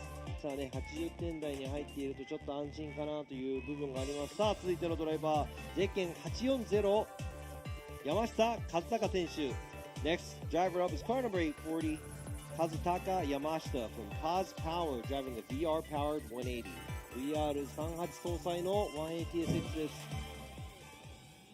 We'll see how he's going to do on his first qualifier run. Here he is coming through the chicane. Down to our last 4 drivers for first round of qualifying, and there he is coming into outer zone 1. Nice job to outer zone 1, and look at that commitment, adjusting himself just a little bit there, increasing his angle through outer zone 2 to outer zone 3. Nice job, and let's see his final transition. すごい。 Overall, not bad. さあこれはすごい走りです。もうラインいっぱいいっぱいなんじゃないですかね。ちょっと角度を足していく部分がありましたが、こちらアクセル回路全開率が高め、そしてここの処理もなかなかスムーズ、ラインはいっぱいいっぱいアウトに寄せてる、そしてその上スムーズな走り。 Here's the drone footage right there. You can see that. Made a little adjustment to increase his angle coming into outer zone 2 there. Carrying it through outer zone 3. And here's the transition that everybody's been struggling on and just able to make it through that outer zone 4. There you go. Nice drone footage of the pit area. So the pit's right above where the course is at. New setup here for the FDJ2 series here at Okuibuki. いや今のは、山下選手なかなかな走りだったと思いますが、Oh, 92. さあこちらも、先ほどの柴山選手と同ポイントの92ポイントです。That's a 92, tying the score for the first place driver, which is 柴山。さあ、柴山選手と同じ、スタイルが1点低いけどどこかで、アングルかラインで1点高くなっているということで、さあ続いてのドライバー206松井幸雄選手、 Next driver up is 206 Yukio Matsui from Team Ocean Plus S with M2 Evolution. Let's see how Matsui's going to do, sitting in the 3rd position right now in the series. Here he is coming into outer zone 1. Nice job through outer zone 1. Little adjustment there, approaching into outer zone 2. Get right back on it into that outer zone 4. さあこちらも、スムーズにちょっと最後の少し処理が、ちょっと雑になった感はありますが、一度ですねアウトゾーン1から2に行くところも少し、スロットル戻るような形になりましたが、全体的に回路も多く、コミットメント、やりたいような走りができたと思います。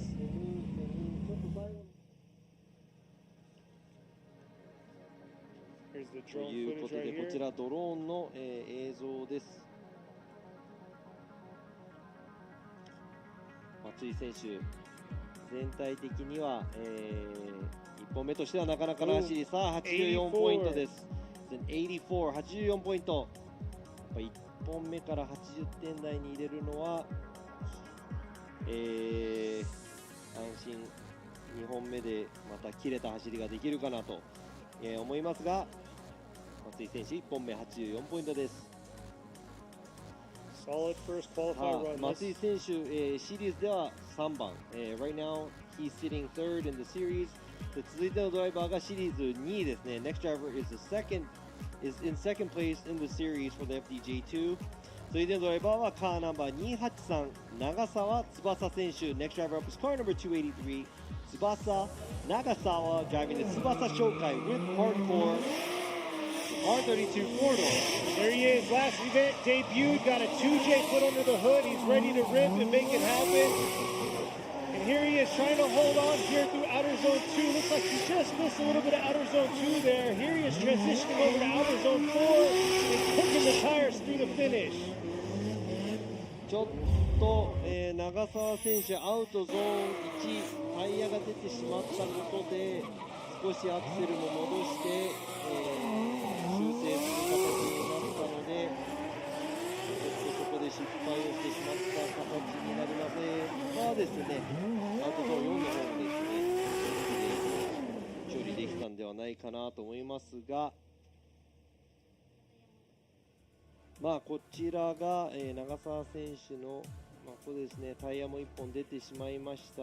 長澤選手、スムーズな角度もちょっと、いつも通りの走りができなかったかなと思います。Looks like he was not able to do what he usually does, where it's aggressive, where he had to hold back a little bit because he was going out to the outside zone too. それでも、長澤選手82ポイントです。Still gets an 82. さあ、今ですね、長澤選手シリーズ2位の、走りを見たんですが、現在シリーズランキングトップのドライバーが、予選1本目の最後の走り、ゼッケン270堀内陸斗選手。Next driver up is the current points leader of the FDJ2 car number 270, Rikuto Horiuchi from Horiuchi Factory. He is the last driver of this first qualify runs that we have here at FDJ2. Yep, driving a S15-1 Via. Pretty rare to see. そうですね、S15 の180顔のワンビア、13とかはよく見ますね。15のワンビアはあまり見かけないのかなと思いますが、さあ、1本目どんな走りをするか、堀内選手。There he is, wrapping us up for the first qualify run. Here is Horiuchi coming into outer zone 1. Nice job through outer zone 1. And there you go, throttling all the way through to outer zone 2. Let's see this transition through outer zone 4. Just able to get his bumper through that zone. さあ今ですね、パッと見るとちょっとアウト4寄り切れなかったのかなという部分がありますが、なんか全体的にこれをすれば得点が入るでしょっていうような、ちょっと余裕すら感じられる走りだと思います。全てにおいてスムーズ、ちょっとアウトゾーンから離れているのがちょっと早かったのかなと思いますが、そこら辺は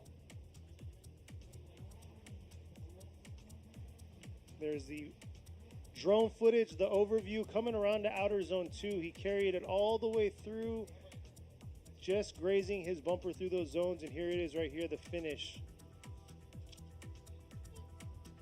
That right there was 41 runs. Our first qualify run for all drivers. And this right here is FDJ2. It's the feeder series. There you go, 82 for his first qualify run. さあ堀内選手も、1本目82ポイントという、スコアとなりました。さあ80点台がね、何台かいまして、92点が、2台、ございます。さあ先ほどですね、エントリー台数が増えているということで少し、ニュードライバーのちょっとチェックをしていこうという話で、野村選手にお話を伺いましたが、今度はまた別のドライバーにお話を聞こうと思っています。We do have a lot of drivers in the FDJ2 series, so we want to talk to some of the new drivers. And earlier we talked to Nomura, and we're going to be talking to a new driver right here. はい、注目のドライバーと、車両をちょっと見つけたのでちょっとお話していきたいと思います。さあ、自己紹介、そして車両、馬力など教えてください。はい、ゼッケン773塚本七海です。車は80スープラで馬力は600馬力ぐらい出てるかなって。エンジンは 2J の3リッターのエンジンです。はい。今回ですね FDJ2 初めて参加ということなんですが、どうして参加しようかなと思ったんでしょうか。そうですね、アメリカのフォーミュラ D を目指してまして、で日本でやっぱりフォーミュラ D ジャパンで J2 をこう参戦することによってそのトレーニングになるし、非常にレベルが高いということでちょっと今チャレンジをしています。いやアメリカ目指しているというのはねすごいことなんですが、今回、FDJ2 はワンメイクタイヤ、アドバンのワンメイクタイヤで AD09 を、使っていただいているんですが、感触はどんな感じですか。本当に今日初めて履いたんですけど、縦横のバランスがよくって初めて履いたのにもうなんだろう、こう違和感なく操れて運転に集中ができると思いました。いやなんかね練習見てても、最初から結構なんか調子良さそうに走ってたんで、今回のじゃあ意気込みを教えてください。そうですね、まずは単走優勝してで追走でいい戦いをしてみんなに喜んでもらいたいと思います。いや頑張ってもらいたいです。ありがとうございます。ありがとうございます。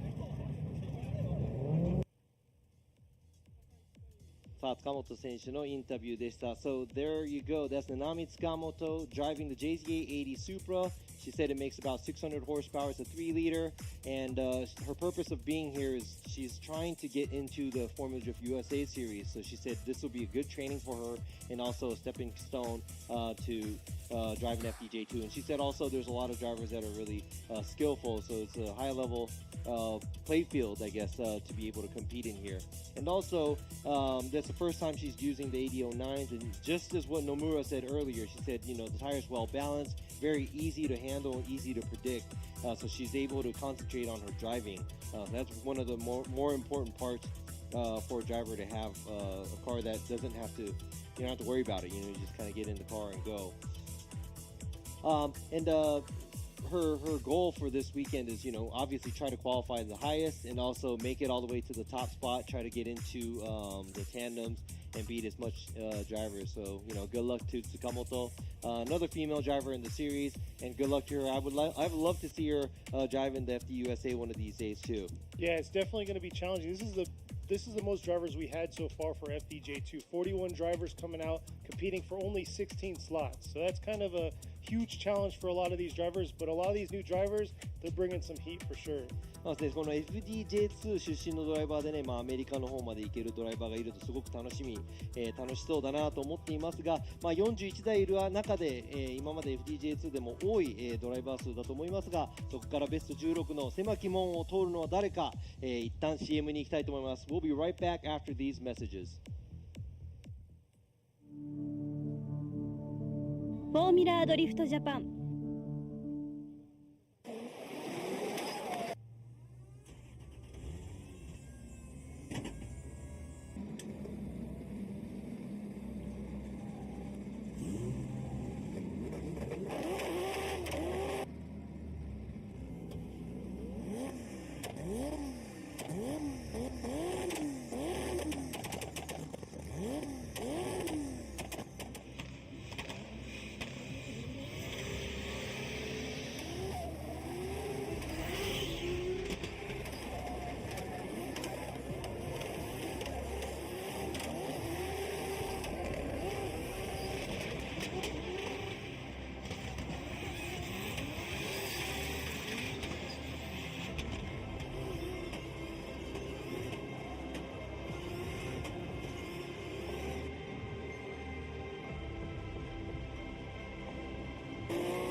横浜。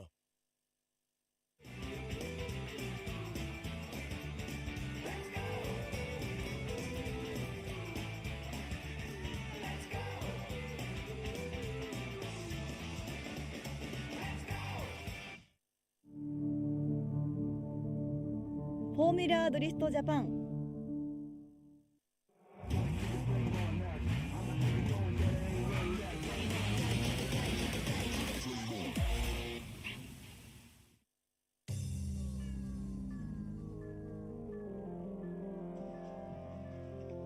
さあ、皆様また、戻ってまいりました。2022年横浜タイヤプレゼンツフォーミュラードリフトジャパン FDJ2 Round 4奥井吹モーターパークジムカーナコース、からお届けいたします。And here we are back for the 2022 Formula Drift Japan Yokohama Presents right here, FDJ2 here at Okuibuki Motorpark in the Shiga Prefecture. We've gone through 41 drivers so far, the first qualifier round. Here we are, we're going to be starting right back to the top and seeing how these drivers are going to perform. Actually, 40 drivers. One was actually knocked out in between, I miscounted. So we're down to 40 drivers. 今ですね、面白い、SNS の方でもですね、なんか石塚選手が予選1位通れたら誰かがね、高級寿司をおごるよとか、そういう話があるんでね、奥様が、高級寿司をおごる。でもね、奥様、旦那様がね、頑張ってるから、予選1番じゃなくてもおごってもいいんじゃないかなと思いますが、なるほどね、ちょっと大食いらしいんでね。僕らもおごってくれるという。なるほどね。So we were talking about somebody posted on the social media where Ishizuka's wife said, "Hey, if you qualify first today, I'll take you to like super expensive sushi." So I was like, he's trying really hard, so maybe she should do that anyways. But I was, Fukada was saying maybe she's gonna buy us sushi too. So it's like, okay, let's go.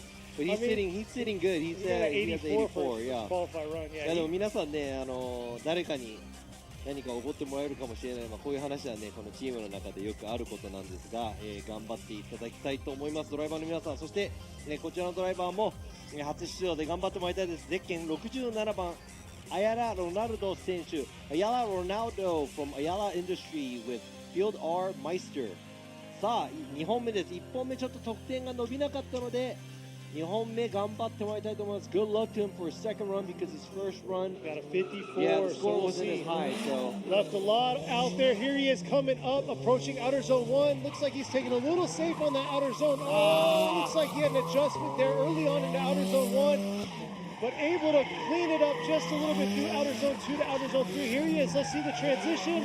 Oh, just over rotating right there in the outer zone 4. Very unfortunate for him on that incomplete. いやロナルド選手、1のアウトでもね、少し戻り気味なのが、こちらもハンドル、結構戻り気味だなっていう部分がありますが、フィニッシュラインを越える前にアウトいっぱい、もうちょっと角度をつけながらアウト寄れたらいいなと思いますが、こちらちょっとつけすぎて、振り返しのところスピンをして今回0点となってしまいました。残念。次戦も参加して、頑張ってもらいたいと思います。Better luck for him for his next run. Not next run, I'm sorry, next round. Hopefully he could join us again in the next round. さあ、続いてのドライバー、ゼッケン773、塚本七海選手です。Car number 773、七海塚本 from 日比野塾。先ほどね、インタビューでもお話を聞けたので、塚本選手、頑張ってもらいたいです。Good luck to her. We just saw her on the interview. There she is. Rippin got it at 76 on her first qualified run. There she is, getting into outer zone 1. Not bad at all through outer zone 1. Here she is approaching outer zone 2. Nice job through that zone there. And man, she's really stepping it up here into outer zone 4 and just hanging on. Had a little bobble through that transition, but was able to make it to that outer zone 4. いや先ほどと、ちょっと似てるのかなと思いますが、全体的にすごくスムーズ、な走り、こちらもですね、角度をつけ始めて、すごくアクセル速く入れている状態ではないんですが、全体的にスムーズに持っていってるかなと思います。あとはラインとアングルのジャッジ、何点入るか。Here's the drone footage right here. You can see exactly where she positioned herself into those zones. And this smoothness is really important, especially going from outside zone 1 to 2. The radius, it looks like she's not changing any angle. It looks like she threw a little bit more angle leaving outside zone 3 to make that flick at outside zone 4. But a very smooth one. There you go, 74. So her first run is a 76. 最初の、予選の走りが76ポイントということで、ちょっと2ポイント落としてしまいました、塚本選手。さあ、これでですね76ポイントで、ベスト16に、食い込めるかどうか、僕らもねスコアがどこがどのぐらいというのはわからないので、見守っていきたいと思いますが、次のドライバーゼッケン3番野村圭一選手。 Next driver is car number 3 Keiichi Nomura from URAS Team 九州クスコ。さあ、野村選手も85点、1本目で取っているので安泰かと思いますが、2本目もっと高いスコアを取りたいんではないのか。 There he is, got an 85 on his first qualified run. Definitely going to come out and make a show right here. And look at that, all the way through to outer zone 2 here. Nice job, just dipping a tire right there. But look at that, Kent coming back in here and cleaning it up for outer zone 4. And man, way to fill that last zone. さあ結構勢いがある、ドライビング、そしてこちらいい角度をつけた状態、修正も最低限に抑えて踏みっぷりもいい。あちらちょっとタイヤが出てるか出てないかギリギリなんですが、アウトゾーン1本目も確かアウトゾーン2から3に行くところですね、ちょっと、勢いが余ってしまった部分、やっぱりそこで勢いを殺さなくてはいけなくなってしまうところがありましたが、さあこちらドローンで見てもギリギリなのか。さあそちらはね、ラインのジャッジが点を入れていくと思います。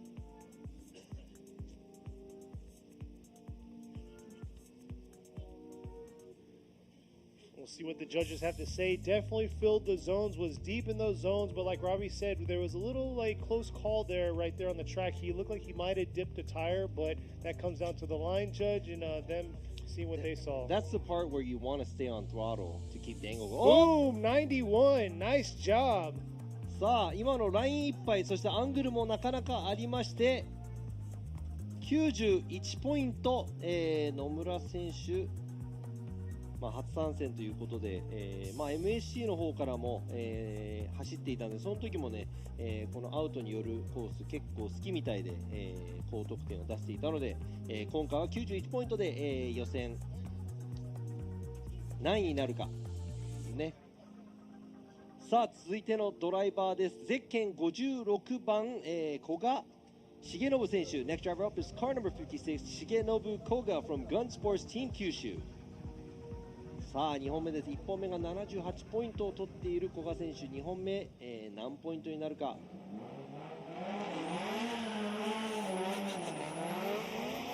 There he is coming up into the outer zone 1. Got a 78 for his first qualifying run. Coming a lot more aggressive through that outer zone 1 this time. Carrying it through. Nice job through outer zone 2 and then outer zone 3. And this is where it's going to make its money right here. Coming through this outer zone 4. Just able to hang on and finish strong there.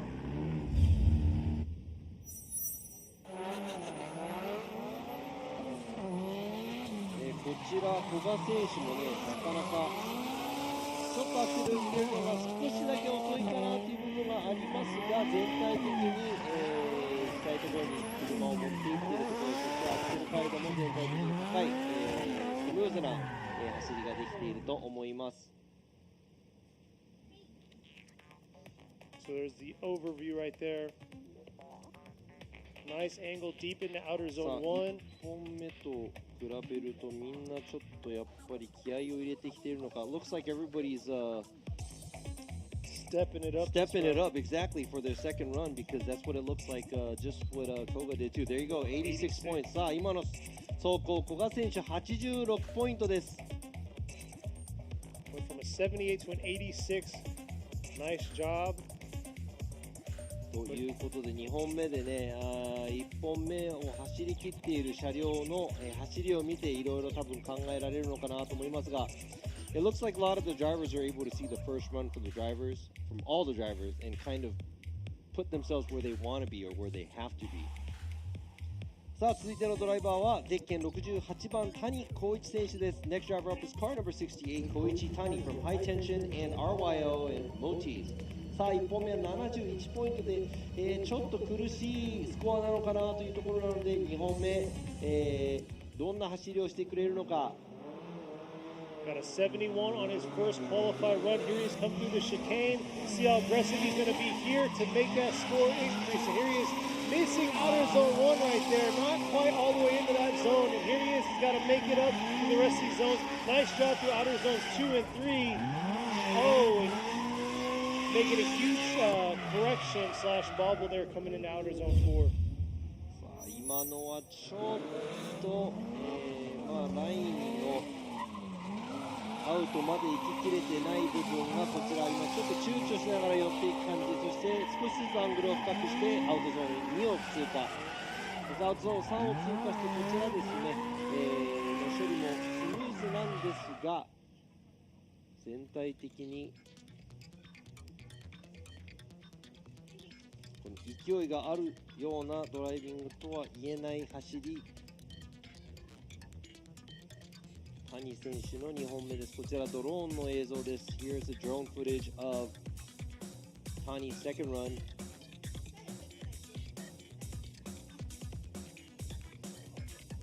So we'll see here. Just a little delay from Robbie putting in his score. Yep, that's right. このね、インプットして紙に書いてアナウンスもしてて結構忙しいんですが、さあ今の、谷選手の走行70ポイントです。1本目の71ポイントで16になんとか食い込めるかどうか。ただこちらでは、全体のスコアは分かりません。Yeah, we don't have the full, we don't have everything tallied up, so it's really hard to say where the bubble is. さあ続いてのドライバーゼッケン222田島雄一選手の2本目 Next driver is car number 222 Yuichi Tashima Deer Motorsports. This is his second run. Got a 63 on his first qualifier run. Let's see how he's going to do here. Throwing down. Taking a very safe approach there to outer zone 1. Let's see how committed he's going to be coming here through this transition in from outer zone 3 to outer zone 4 almost. いやちょっとやはりですね勢いが、あまりない Almost losing it there coming into outer zone 4. 勢いがあまりない走りそしてアウトゾーン4もねちょっとラインをうまくトレースしきれなかった部分があります。Yeah, I'd have to say not much commitment coming from Tashima here. It looks like he's just trying to barely get around the track. I mean, it's smooth, but at the same time, he's not pushing it. He so wasn't it's easier aggressive, to be yeah. smooth. Yeah, exactly. そしてやっぱりちょっと65ポイントやっぱりアグレッシブさもかけていたのでラインもちょっと埋まらなかった部分があります。田島選手2本目65ポイントです。A 2-point increase for him. Like Robbie was saying, just lacking the aggressive nature of the qualifier run is what he needed. So そうですね予選での勢いがちょっとなかったのかなという、部分がありますが次のドライバー、ゼッケン32番大関和也選手 Next driver up is car number 32 Kazuya Ozeki from Murata Motors with Tops Racing. He's sitting on a 0 right now. Unfortunately had a 0. Got too aggressive on the entry. Let's see how he's going to do this time. If he's going to play it safe or he's going to continue being aggressive. It looks like he's holding on right there. Little correction halfway through, leaving outer zone 2 to get to outer zone 1, outer zone 2. It looks like overall just didn't have that fluidity throughout that run. いやちょっと勢いも殺す上に車が戻るような状態が何度か続きました。ここなんか踏み切って勢いも、アウトゾーン1ちょっと飛び出しすぎて、車両を戻す状態そしてアウトゾーン2も通過できずアウトゾーン3から4もですねこの振り返しクイックにできない状態で、戻りという感じで捉えられていると思います。残念ながら2本目も大関選手0点となってしまいました。今回は残念ですが次回頑張ってもらいたいと思います。That's an incomplete. Too many of the corrections. Overall from Ozeki, better luck for him next time. さあ、続いてのドライバーゼッケン22番星敦樹選手 Car number 22 Atsuki Hoshi in the lead racing FD3S RX7 is up for his second run. Got a 69 on the first qualifier run for Hoshi. Let's see how he's going to do here. Coming into outer zone 1 here. Very aggressive this time. Oh, huge adjustment into that outer zone 1. Able to carry the car out to outer zone 2 there. Into outer zone 3. Nice job. Oh, another adjustment there coming up to outer zone 4. Two huge adjustments. これはちょっといつもの、星選手らしからぬ走り元気が全くない状態で車が戻り2回、フィニッシュラインを越えていくところとこのアウトゾーン1の部分でですね、かなりの戻りをしてしまいました。なんか回転を上げられないまんま何かトラブルを抱えているのかちょっと分かりませんが今の走行0点です。That's an incomplete by Hoshi. Not as aggressive as he was supposed to be. ちょっとアグレッシブさに欠けていた。そしてミスを犯してしまった。残念。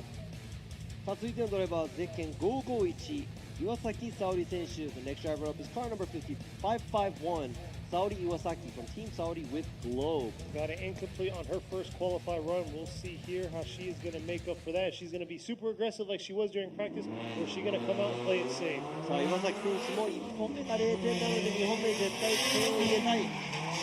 Nice approach to outer zone 1, just hanging on, missing outer zone 1, but let's see if she can clean the rest of the track and get a score in the books. And here she is coming through outer zone 3, missing outer zone 3, and then outer zone 4, not able to get to 3 out of the 4 zones. やはりですね、ちょっと、アクセル回路でいうとセミッパっていう状態をなかなか保てず、ちょっと躊躇している感じで走っている。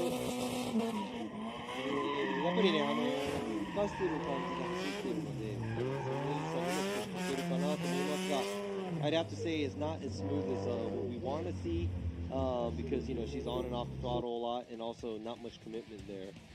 So a very low energy run by Iwasaki. See what the judges have.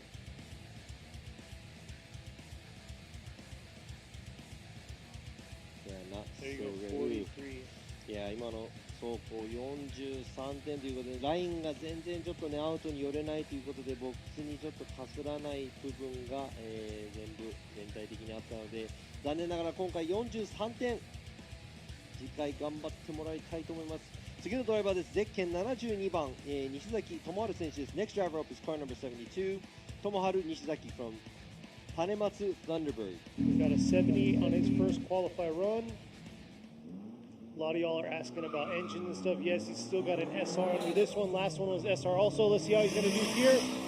Coming real aggressive halfway through into that entry of outer zone 1. Looks like he's dipping 2 tires right there through this track. Coming around to outer zone 2. Coming real hot into outer zone 3, but able to transition through to outer zone 4 and clean it up.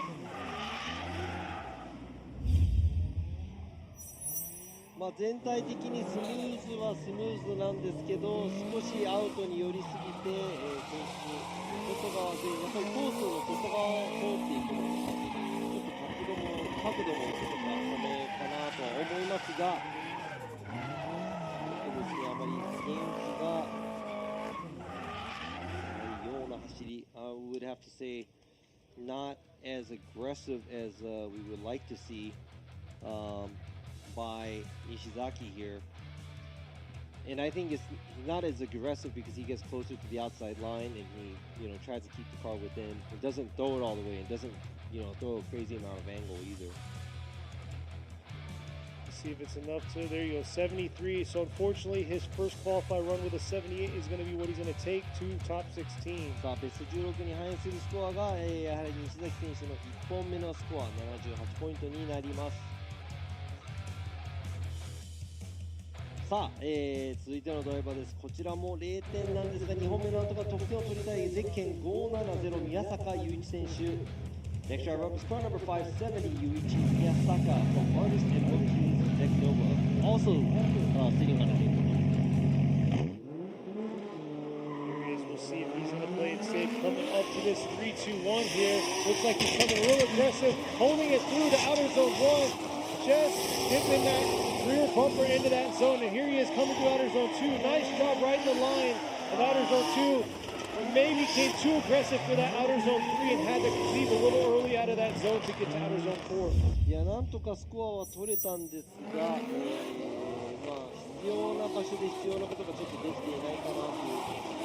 こちら、まず、浅めでアウトゾーン1、ラインが少し小さい。そしてこちら、タイヤが1本出てしまった。そしてここで角度つけすぎて、繰り返しが速かったのかって伸ばすような形になってしまいましたが、スムースな走りではないかなというところです。宮坂選手、練習の時は、結構アグレッシブに走っていましたが、Yeah, so I'd have to say not the cleanest run by Miyasaka. Very low energy because it looks like he keeps the car within the track and tries to keep it within the track. Not much commitment from that run. さあ、宮坂選手64ポイント。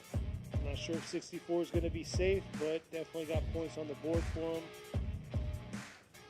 さあ、64ポイントが通過できるようなスコアなのかちょっと分かりませんが、続いてのドライバー、ゼッケン82番、糸山周平選手。Next driver up is car number 82, 周平糸山 from Makeup Garage B2. Nice looking car. Yeah, it's definitely different from what we usually see. Ready to rip, got a 79 on his first qualify run. Nice job coming in entry, but maybe too much right there. Definitely wanted to lay it all out there right there. Got a 79 first qualify run, and unfortunately that's going to be an incomplete for him on his second qualify run. 1本目79点取ってるから2本目ちょっと近場近で走ったのか、残念ながらスピンで0点、1本目79ポイント、取っています糸山選手。Yeah, so maybe he was just kind of like, you know what, it's his second run, he already has a 79, he's just going to throw it, you know. We'll see if it's enough to get him into the top 16 spots. さあ続いてのドライバーゼッケン76番堀田正史選手 Next driver up is car number 76 Masashi Hotta from LSK. Got a 42 on his first qualifier run. Definitely not in the safe zone, so we'll see how he's going to perform here on his second qualifier run. 1本目が42ポイントなのでちょっと厳しい、得点だと思います。2本目どんな走りをするか。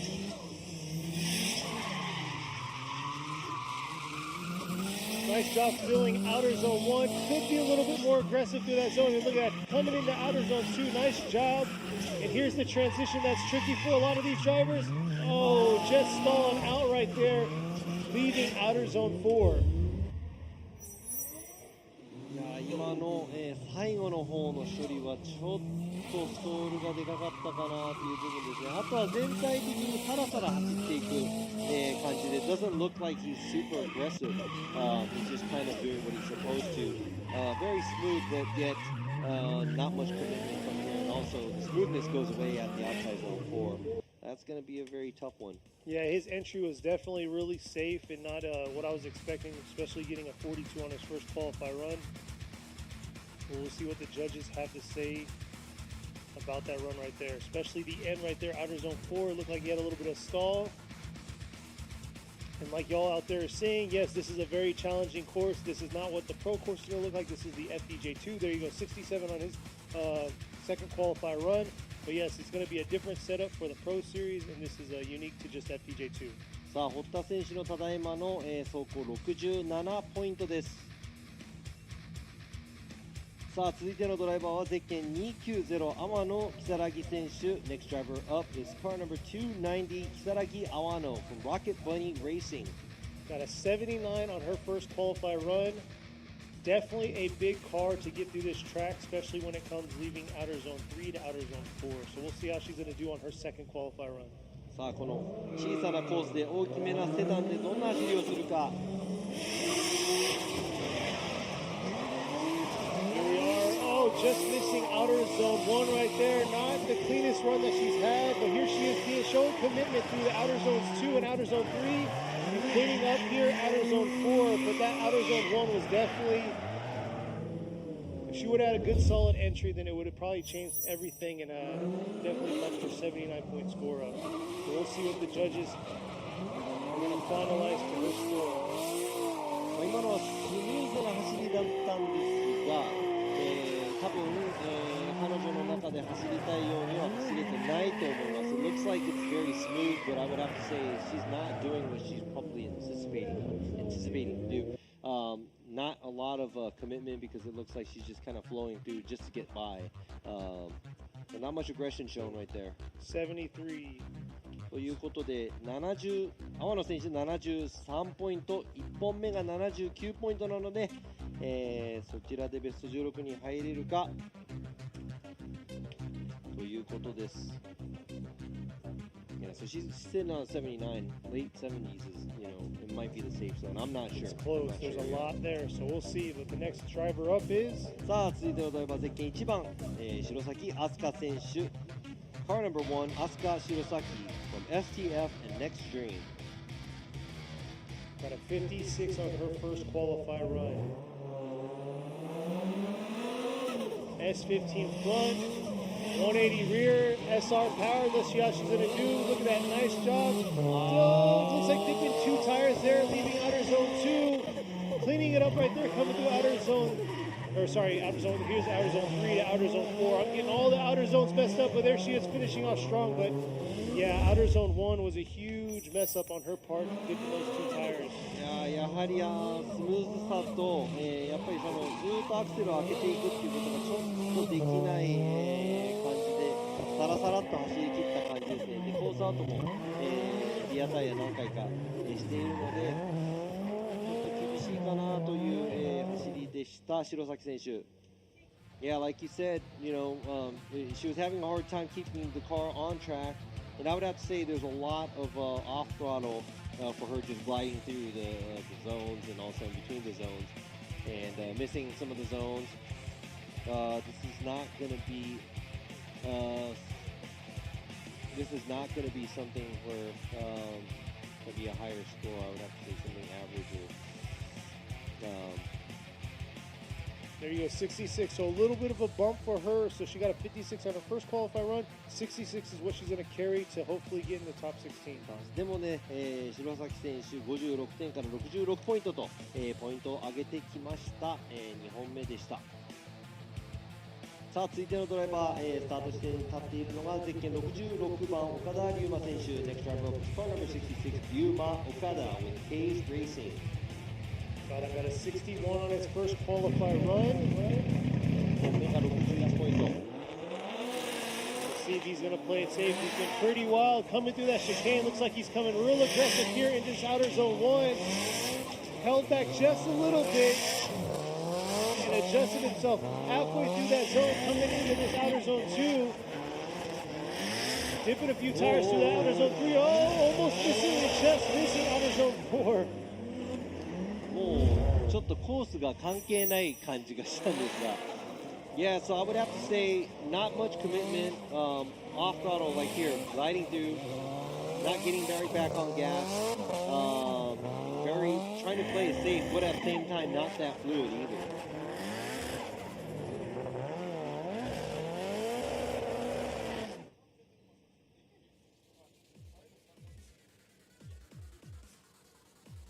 さあドローンの映像なんですが、ちょっとですねコースじゃないところを走りすぎている部分があります。こちらも振り返すところでそうですね、もうフィニッシュラインを超えるということなんですが、もう超えると同時にもう3本出ている。あとはですね、やはりその先行の走りとして成り立たないと後追いができないような、ちょっとどこに行っちゃうかわからないような走りも、結局ね後追いのドライバーがいたら大変なので。So I'd have to say that that is an unchaseable lead because he was going off course here and there, even going through the finish line.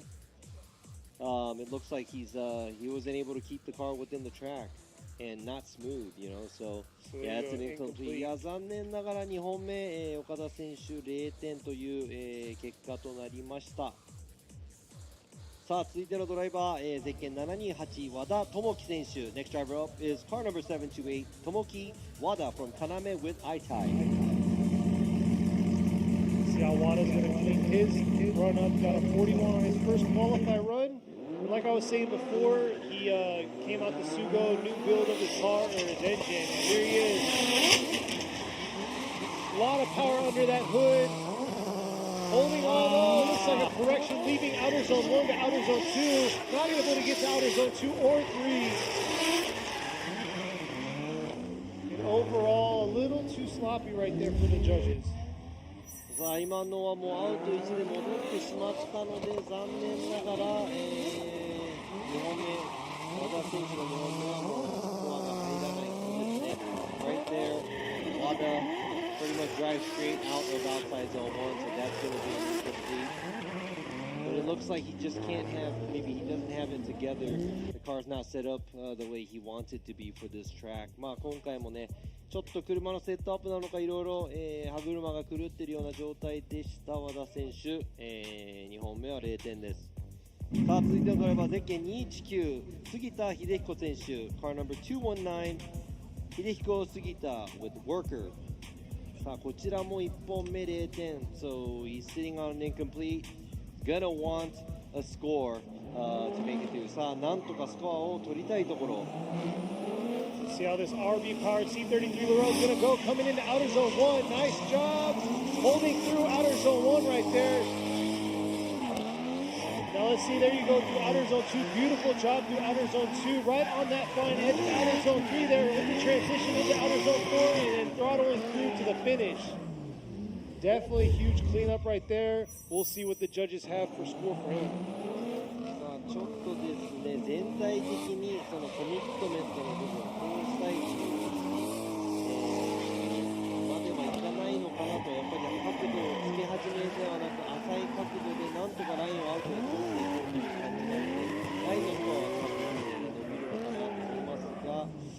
とですね、スタイルの得点でいうと勢いがない感じが、しました。しかしですね、スムーズな走りができたと思うので、何ポイントになるか。Yeah, I'd have to say very smooth, but at the same time not as committed as he should be. But he's right on the outside line, so I'd have to say added together, what kind of score he's going to get. Not sure, but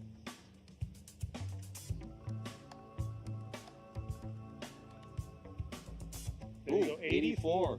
さあやはりですね、ラインの方、かなり、得点が高かったので84ポイント、杉田選手。Had nice clean transitions throughout that course, so we'll see if this next driver can get some points on the board. さあこちらも、1本目0点なんですが、2本目どんな走行できるのか。ゼッケン767ラーマンが選手、ラーマン・ルセル、RS 渡辺、ガレドリ、By Now Japan。Robbie was saying incomplete by Rahman. Let's see how he's going to do coming into outer zone 1. He came in way too hot last time. It looks like he held back just a little bit, missing outer zone 1 right there. But here he is cleaning it up, trying to get to outer zone 2. There it is. Oh, still a little too hot to outer zone 3 and not quite able to get to that outer zone 4. ちょっとアクセルを開けている、時間が少ないかなというところ。アウトゾーン1もですね、ちょっと、通過しきれずに。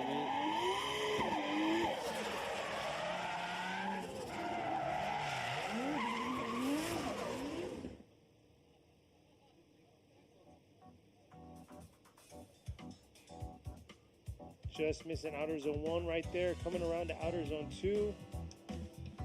Able to fill up, but was lacking the angle. And then right there, coming in way too shallow into outer zone, or too hot into outer zone 4, missing it. そうですね、やっぱり角度をつけ切って踏み切れないっていう部分が、ラインがちょっとやはり、厳しいスコアですね。スコアが入ったとはいえ、ちょっと低めのスコア、49ポイントです、ガーマン選手。Yeah, the line, he didn't make it into a lot of the zones. So you have to be as deep as possible in the zones. Doesn't look like he did a good job. So, ラーマン選手、今回49ポイントです。It's a 49 by ラーマン。さあ続いてのドライバー、ゼッケン29番山川貴信選手。Next driver up is car number 29 高信山川 from LB Racing Jr. 焼肉桃蔵 and Midwest Motors and MJC. Very long. 長いですね。Got a 67 on his first qualified run. Looks very aggressive. Here he is coming back out. Aggressive again. Unable to fill all the zones last time, but here he is coming back out. Trying to get to those zones. There he is to outer zone 2 to outer zone 3. And just carrying the car out to that outer zone 4. Making a few adjustments just to get to that outer zone 4.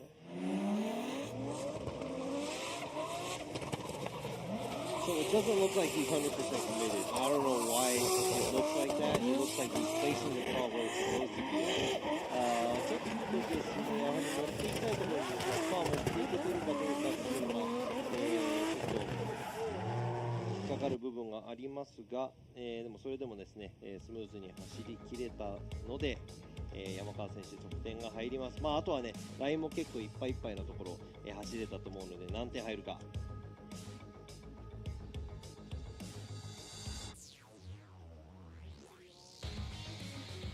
大きく、得点を上げてきました。Yeah, that's a major score, raising the score to 76. さあ、山川選手、2本目は76ポイントです。Moved up from a 67 to a 76.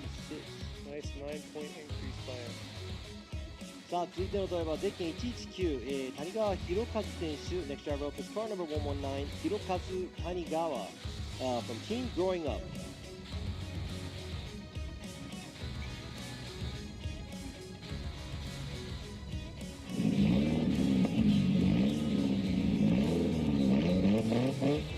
Here he is, got a 72 for his first qualified run, coming in to outer zone 1. Nice job approaching outer zone 1. Leaving a little late there and zipped the tire. Let's see how he's going to do. just holding on, not quite able to keep that fluidity through that outer zone 1, 2, and 3. So we'll see if it's enough to increase that 72-point first qualifier run. Yeah, so just like his earlier runs, he's trying to be committed, but he's not making the car do it. A lot of angle adjustment going from outside zone 1 to 2. アウトゾーン1から2にかけてもですね、ちょっと修正しないといけない部分、そして、その角度がちょっと浅い分、アウトに行こうとしてもそのやりたいことがちょっとできていない感じが、します。谷川選手の2本目です。さあこちらですね、ドローンの映像を見ていただきましたが、You can see how he missed outer zones 2 and 3 and then just got the back half of outer zone 4. 60 for his second qualifier run. 1本目の方がちょっと高い72ポイントや、谷川選手、2本目60ポイントです。1本目の方が、高い得点なので、そちらがベスト16に反映されますよ。72 is what he's going to have to fight for a spot in the top 16. さあ続いてのドライバーも、1本目0点になってしまっているドライバー、こちらゼッケン2番ですね、ドクターラバー博士。 This is car number 2, Dr. Rubber from AMC Racing. さあ2本目はなんとか得点を取りたい、そして予選も突破したい。 So incomplete for Dr. Rubber. Let's see how he's going to do. Coming real aggressive into outer zone 1, but able to hold on this time. Get his bumper into that zone, rip it around in this outer zone 2. Nice shot through outer zone 2, getting that bumper clear into it. Ooh. ちょっとアウトゾーンに寄り切れてない、部分が目立ったか。あとはですね、やっぱりそのずーっとアクセルを踏み続けるというよりちょっと合わせたような感じ、で走っています。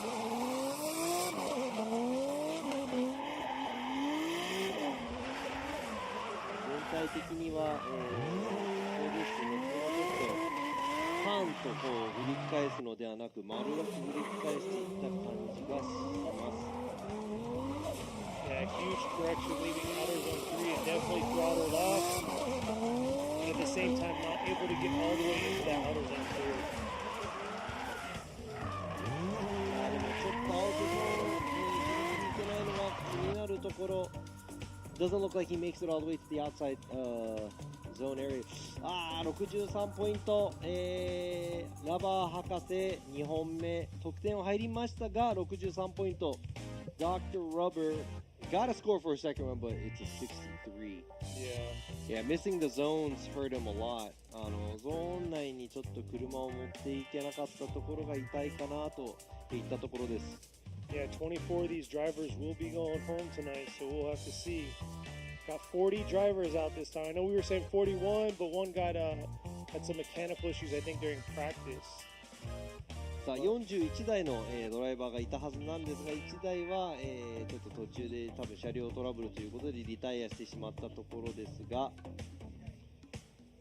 Crew back out there getting this course set back up for, I believe, our last, I want to say, I'm just looking at a rough estimate, maybe 20 drivers. So we'll see how it's going to go. This is the second part of qualify for FDJ2. This is the feeder series into the Pro Series, so it's just like Pro Spec in the States. And this track setup is going to be different from next week, the Pro Series, that's going to be back here at Okuibuki. さあただいまですね、コースの方のちょっとライン引き、タイヤでね、何度もなぞってしまいますと、コースが見えなくなっていってしまうので、現在コーススタッフの方が、頑張ってコースの、ラインを引いていますが、今回は、こちらジムカーナ、場ということで FD J2 の方のラウンド、そして来週末は、こちらFDJ フォーミュラドリフトジャパンの方のコース、またこれとはね違うコースを、全部の選手走ってもらう、といったところです。さあふんずり返ってるのちょっと今バレてしまいましたが、I was just chilling and I'm watching the comments and seeing what you guys want to そ know して about. このライブストリームでもコメントを残していってくれる、方々のね、コメントも読みながら、まああんまり反論する時間もないのでどんどん追走なのでね進んでいってしまいますが、明日のねライブストリームではこうやってコメントを残してくれたら間でできる限りお話ししたいなと思います。Right now, you know, it's qualified, so we have cars after cars after cars that we have to look after, and I'm doing both of the languages, translating and also judging as well. So there you go. Kenny's on the big screen right here. I know they got me zoomed in. I'm smiling because some of the comments, a lot of people aren't happy about this new track setup, but definitely, I mean, this creates its challenges. These are the challenges that these drivers got to face. It's going to be very interesting during tandem from outer zone 3 to outer zone 4, and that's what a lot of y'all are talking about, but we'll see. まあライブストリームでのコメントもですね、ちょっとコースがみたいなこと言ってるんですけど、やっぱりねコース、こちらで作ったコースにうまく合わせてくれる、その楽しい楽しくないとかそういうのをまた別として、難しい難しくないとか、このね上手い人と、できない人の差を広げられるようなコースっていうのはやっぱり作らなきゃいけないので、とりあえずねみんな100点とか出てしまうのでね。I mean, just as you said, we're not making the track to make it funner, I guess. We're making it so that it's more competitive. So we can't make everything to the point where it's so easy for everybody to drive. Everybody's going to start, laying down 100-point runs, which is going to be hard for us to judge too. So we're looking at, where is it going to divide the boys and the men? Because, the guys that could do it will be able to do it. Like we saw a few 92-point runs already. So we got, scores that are as low as 40s and 50s all the way up to the 90s. まあ90点台の走りも出ているということはやっぱりできる選手は、早くに攻略してね全員の、ね、ドライバーは多分いい走りができると思うんですが、やはりこの予選の2本のうちに、誰が一番いい得点を取れるかっていう、争いなので、そこまで車のセッティング、そして精神状態を持ってくれるドライバーが、もちろん勝ち進んでいくといういったところだと思います。And the driver being able to bring their concentration to that only 2 runs, being able to score, get a high score within those 2 runs, that's the hardest part. Yeah. Everybody gets a good run if you make 100 runs. Oh, exactly. Hey, I got to say thank you to Walter. Says I'm a handsome young man because they got it zoomed on my face. Oh, there you go. I'm not cool. Thanks to Walter, I'm not cool with that, but whatever. I'm going to deal with it. And Robbie does still drive. He still does his thing on the side. He tries to stay active. But I think he's gotten kind of old and he's driving his Fuga, the automatic. But hey, it's a cool car. 今ですねコース、もうすぐですねラインを引くところ終わると思いますが、さっきもお話ししてたんですが、やっぱりコースが難しかったり、簡単だったりしますとね、いろんなドライバーがいると思うんですが、やはりこの予選の時にこの予選の2本でなんとか本領を発揮できるドライバーが勝ち上がると、やっぱ50周してそのうちの1周うまくいったよって言ってもね、その2本にかけなきゃいけないので、そういう精神状態の持ってき方も、すごく大切な部分だと思いますが、just talking about, how being able to do those 2 runs out of, however many runs to get the high score is very important. But 次のドライバー、デッキ81番、高橋11選手、11高橋 is the next driver from Kilo with Riceworks, Army Chicks. No! Too many tires just out there. Honors the one got 73 or 78 on his first qualifier run, and now he's just throwing down. He got it incomplete right there, dipping too many tires. Entering into that zone became very aggressive into the outer zone 1. 1本目78ポイントを取っている、高橋選手ですが、2本目ちょっとコースアウトして0点になってしまいました。That's going to be an incomplete for sure. That's 3 tires off. But he's sitting on a 78, and I'm not going to say that. I'm not even sure if that's safe or what. 今のところ78ポイントが通過点かどうかすらちょっとわからないんですが、ちょっとギリギリな、ところで全走行走り終わるのを待たなきゃいけない、高橋選手でもね。So you go. The official incomplete right there, 0.78 is what he's going to bank on trying to get into that top 16. 高橋選手2本目が、0点。さあ続いてのドライバー、ゼッケン78番、池本和馬選手。Next driver was car number 78、和馬池本 also sitting on incomplete。こちらも池本選手1本目0点。さあなんとか得点取りたいところ。So got an incomplete for Ikimoto in his first qualifier run. Let's see how he's going to do here. Able to hold on right there, fill in the outer zone 1 right there, kicking it back around into this outer zone 2. Nice job there. It just stalled a little bit longer than what the judges want to see coming into that outer zone 4. 全体的にスムーズだったんですが、最後の方ですね、多分アウトゾーン4の方にちょっと寄り切れない部分と、ちょっと3から4に行く間のストールがあったなというのがありますが、さあ、どんな、得点が、スコアに出るのか、根本選手、2本目。アウトゾーン4は10ポイントあるんでね。Out zone, fourth out zone is 10 points. That's a lot. That's a handful of score right there. So you want to make sure that you make it through there. So we'll see what the judges have to say. Today is just qualifying. There you go, 73. さあ、池本選手2本目の走行73ポイント。これでベスト16に入れるかどうか僕も分かりません。I'm not sure either if that's going to be enough or not, but we'll find out after all the drivers make their runs. さあ続いてのドライバー、ゼッケン48番、北芝智之選手。 Next driver up is car number 48 Tomoyuki Kitashima with OS Gaiken Sunoko.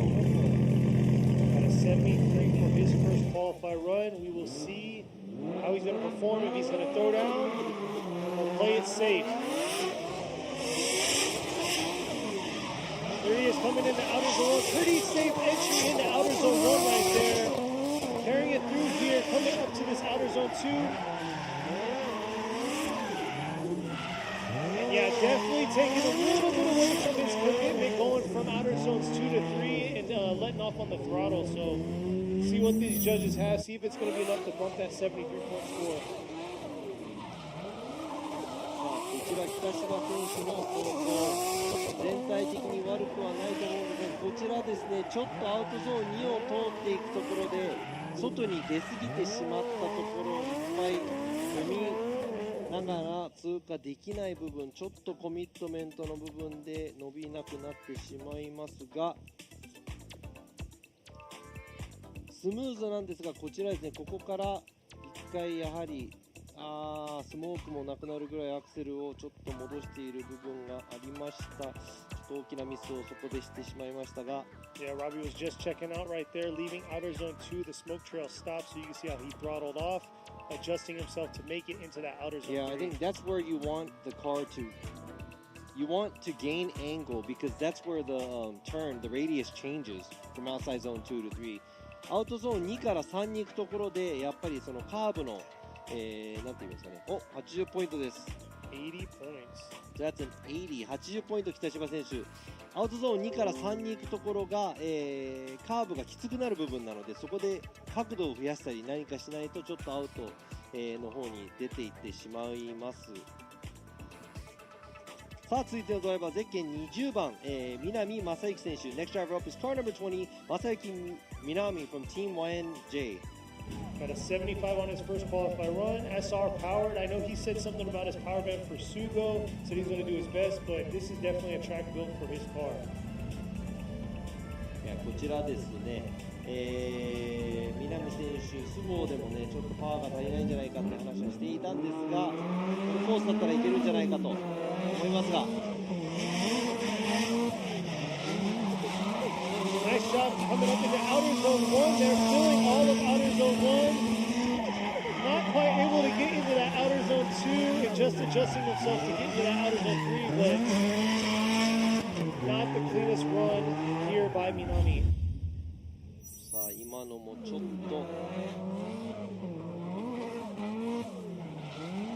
乗りたいという走りではなかったのかな。ここから少し角度が浅くなってまた増えてと、ちょっと調整が入っていく感じがしました、南選手。 Here's the drone footage. Maybe not.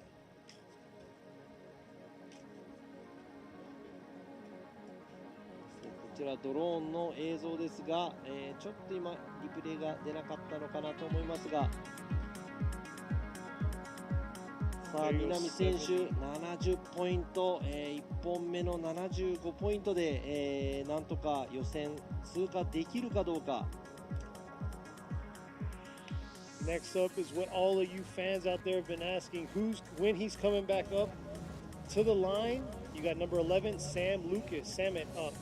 さあ続いてのドライバーゼッケン11番サム・ルーカ選手 Sam it is up Sam it with Gamer Sucks sitting on an incomplete 1本目0点さあ2本目なんとかポイントを入れたい He needs this here, but looks like he's coming out real aggressive right there into the entry into outer zone 1. Beautiful job in the outer zone 1. Carrying it through. Smoke trailing all the way, just missing outer zone 2, but here he is trying to get a solid run in the books right here to make it into the top 16. Fluidity wise, there was a little bit of a wobble, and I would have to say the line score, I'm not going to say that it's going to be the highest here because he did miss a lot of outside zone 2. There you go, a little bit of wobble. He had to pull out a little bit of angle there going from outside zone 1 to 2. Nice angle there from outside zone 3. さあこちらですね、ちょっと、ふらついてる部分もありますが、アクセル回路は、長いかなと。しかしですね、ラインの方で少し、アウトゾーン2の方もですね、ちょっと深くまではいけなかった部分。しかし、まあ、全体的に勢いがある、走行だと思います。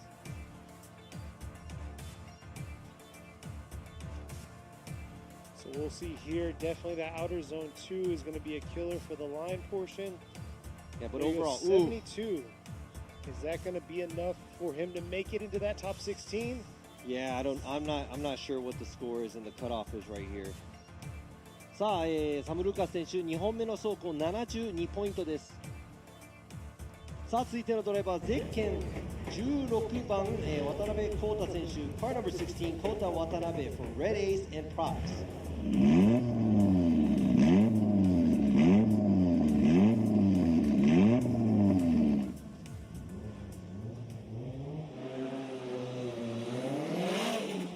Got a 79 on his first qualifier run. Here he is coming into outer zone 1.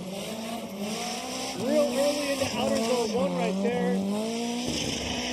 Filling in outer zone 2. Here he is coming around to outer zone 3. Not bad. Transitioning real early, starting off into outer zone 4, but hesitating just a little entering that outer zone 4.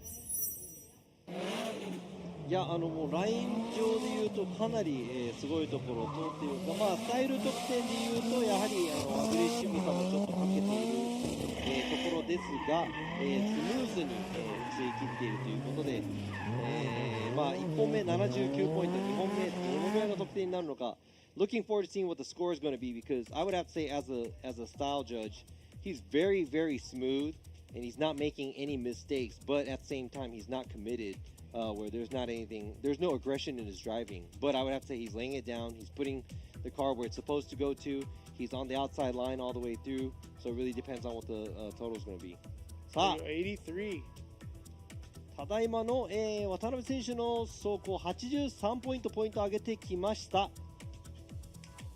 さあ80点台に入ってきました渡辺選手続いてのドライバーゼッケン168箕輪正代選手 Car number 168 Masayo Minoa from Heyman She got a 77 on her first qualifier run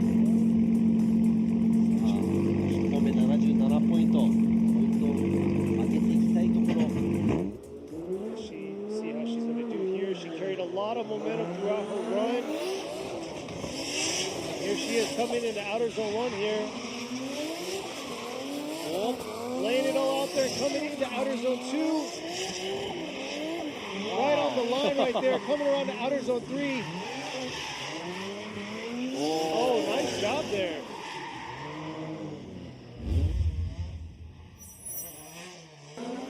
Wow, I'd have to say a lot aggressive than her first run. 最初の1本目より多分もうちょっとアグレッシブな走りをしてきました。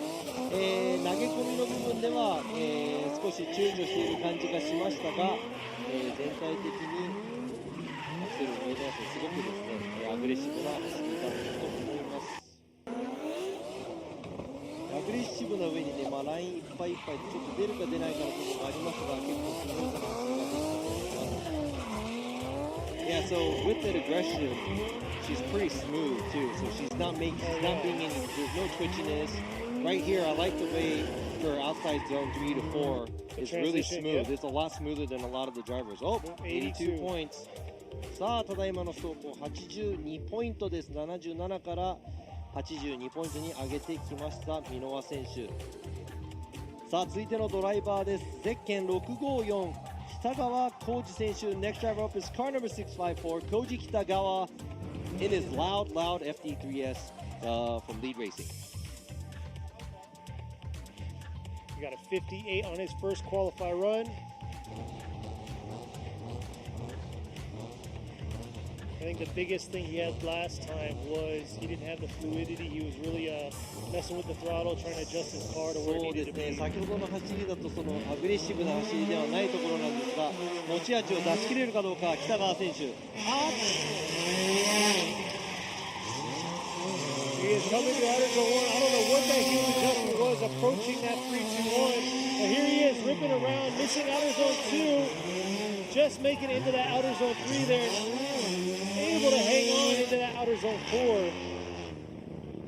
いやー、なんかトラブルを抱えているのが、まずストレートでちょっとシフトミスが起こってしまいましたので、ちょっとアウトゾーン1に行くところをちょっとごまかしながら走った感じなんですが、その他の部分もちょっとそのストレートでのミスのせいなのか、ちょっとやりたいような走りになっていない。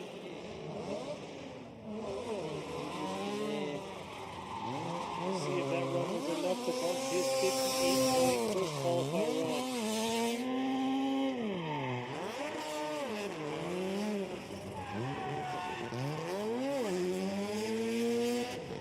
でフィニッシュの前もちょっとやっぱりストールが激しかったかなと、アウトゾーン4を出ていくところですね。64ポイントです。北川選手2本目64ポイント。So that's a 64 for a second run. Don't think that's going to be too safe. Yeah, for the top 16. ちょっとベスト16に入るのは難しいかもしれない。さあ、続いてのドライバー、現在ですね、予選1番、のポジションにいます。ゼッケン84番、柴山翔太選手。Car number 84, Shota Shibayama from Impact and Hardcore Racing. I think he's sitting first. He's tied with first right Tied now. with first. So he has to really throw down, get a good score in, because he's got to beat his competitor here, Yamashita. So we'll see right here. Here he is coming in outer zone 1. Nice job. That nice initiation in outer zone 1. Gets a few tires, but still coming out really aggressive. Look at that smoke trail. Not letting go. All the way to outer zone 3 with a hard transition. Oh! Just roasting the tires there in outer zone 4. He messed up his outside zone 1 though, so I know it's not going to beat his first score, but I like the aggressive challenge that he made. さあ、1本目もね、1本目を超えるためにアウトゾーン1、ちょっとタイヤも出てしまったので、ちょっと1本目のスコアも超えないのかなとちょっと思ってたんですが、最後のでちょっと、角度つけすぎて、0点ということになってしまいますが、1本目で92を取っていたら、これだけ、アグレッシブな走りを、頑張ってしてもいいんじゃないかという、柴山選手の2本目、残念ながら2本目は0点、しかし1本目は92点、予選トップタイ。さあ、続いてのドライバー、ゼッケン43番、與座ハリー選手。Next driver up is car number 43, Harry Yoza from Harry's Auto with Big Kid Blocks Japan. He got a 79 on his first qualifier run. 1本目が79ポイント。Podium round 1. 鈴鹿のね、1ラウンド目で表彰台に乗ってます。Missed last round due to getting his car ready back from round 2. So here he is in round 4. Let's see what he's going to do. 79. Can he make that increase? Nice job from outer zone 2. And coming in with some heat here to outer zone 4. Oh! And not able to hold on into that finish. いやー、そこまでは結構ね、勢いがある走りだったんですが、もったいない。フィニッシュラインを越える前でコースアウト残念。與座ハリー選手。And it's a waste because that was a very aggressive run, and I was smelling a high score there for a second run, but he just kind of threw it away by going off course right before the finish line. And you could see when he left outer zone 3, he had a lot of momentum coming up to that outer zone 4, and that outer zone 4 comes quick. Exactly. アウトゾーン3からね出ていくところであまりにも余力を残してしまいますと、アウトゾーン4、結構、いやらしいデザインになっているので、そこでちょっとはまってしまった與座選手0点です。So that's an incomplete for Harry Yoza, second run. Hopefully his 79 is good enough to make him into the top 16. さあ、今0点といえば、次のドライバーゼッケン115浜田義文選手、カーナンバー115清文浜田 GH レーシング、こちらも1本目0点、車のトラブル直してきたみたいなんですが、ここで浜田選手の本領を発揮してもらいたいと思います。He went off course, it looked like he had a tie rod issue or something, so hopefully everything's squared away, and let's see what he's going to do for his second run. There he is. He's going to come out real aggressive because he needs to get on that the top 16 score. Here he is coming around outer zone 1 to outer zone 2. Nice job filling outer zone 2. Let's see how he's going to finish here through this outer zone 4 and getting right back on it, finishing real clean.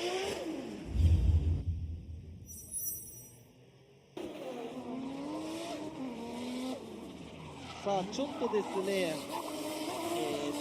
ニシエーションの部分から少し安全な感じで走ってるかなと思っていたんですが、さすがに全体的に、持っていかなきゃいけない部分、スムーズな走りができていたと思います。It looked like he wasn't as aggressive when he first started off, but he placed his car where he wanted it to be, and like I said, not a whole lot of commitment, but he does drive this track very with a lot of fluidity. Zones, yeah. Exactly, very smooth right here, very smooth on the transition. I like how he is doing that from outside zone 3 to 4. But I'm not going to say that was the most edgy run, but there you go, 82. さあ今の走行、浜田選手82ポイント。さすが、ベテラン浜田選手、80ポイント内に得点を入れてきました。さあ、R32 のクーペ続いて、はゼッケン220石塚慎選手 R33 のクーペ Next driver up is car number 220 Shinichi Ishizuka from Auto Garage S こちらはねトップ通過で高級寿司がかかっているということで His wife said he's going to buy him some expensive sushi if he qualifies first. Let's see what he can do. So we'll see. Got an 84 on his first qualifier run. Has to step it up here. Coming around, filling all of outer zone 1 right there. Right on that edge of outer zone 2. Here he is transitioning into outer zone 4. Getting right back on it. Oh, wasn't quite able to get all the way out to that outer zone 4. スムーズさが売りの石塚選手、最後の方でちょっと詰まった感じになってます。それまではね全部スムーズだったんですが、最後の方でやはり高級寿司のことが頭をよぎったのかですかね。Yeah, so maybe the sushi comment was a little bit too much, where he got a little too. Got a little excited there. He got a little overexcited maybe at the end, where not a big fan of how he did the transition here from outside zone 3 to 4. He had to wait a lot. That was a big stall there. But overall, everything else was very smooth. Let's see. Got an 84 on his first qualifier run there. 石塚選手1本目が84点なので、ね、2本目やっぱり、ラインもアングルも少しずつちょっと下がっている、77ポイントということで1本目の84ポイントが、ベスト16への、反映されます。ということで、次のドライバーゼッケン870、花輪明宏選手 Next driver up is car number 870 Akihiro Hanawa from Wise Factory Eternal with Speedmaster.He's also sitting on an incomplete. こちらも1本目0点です。さ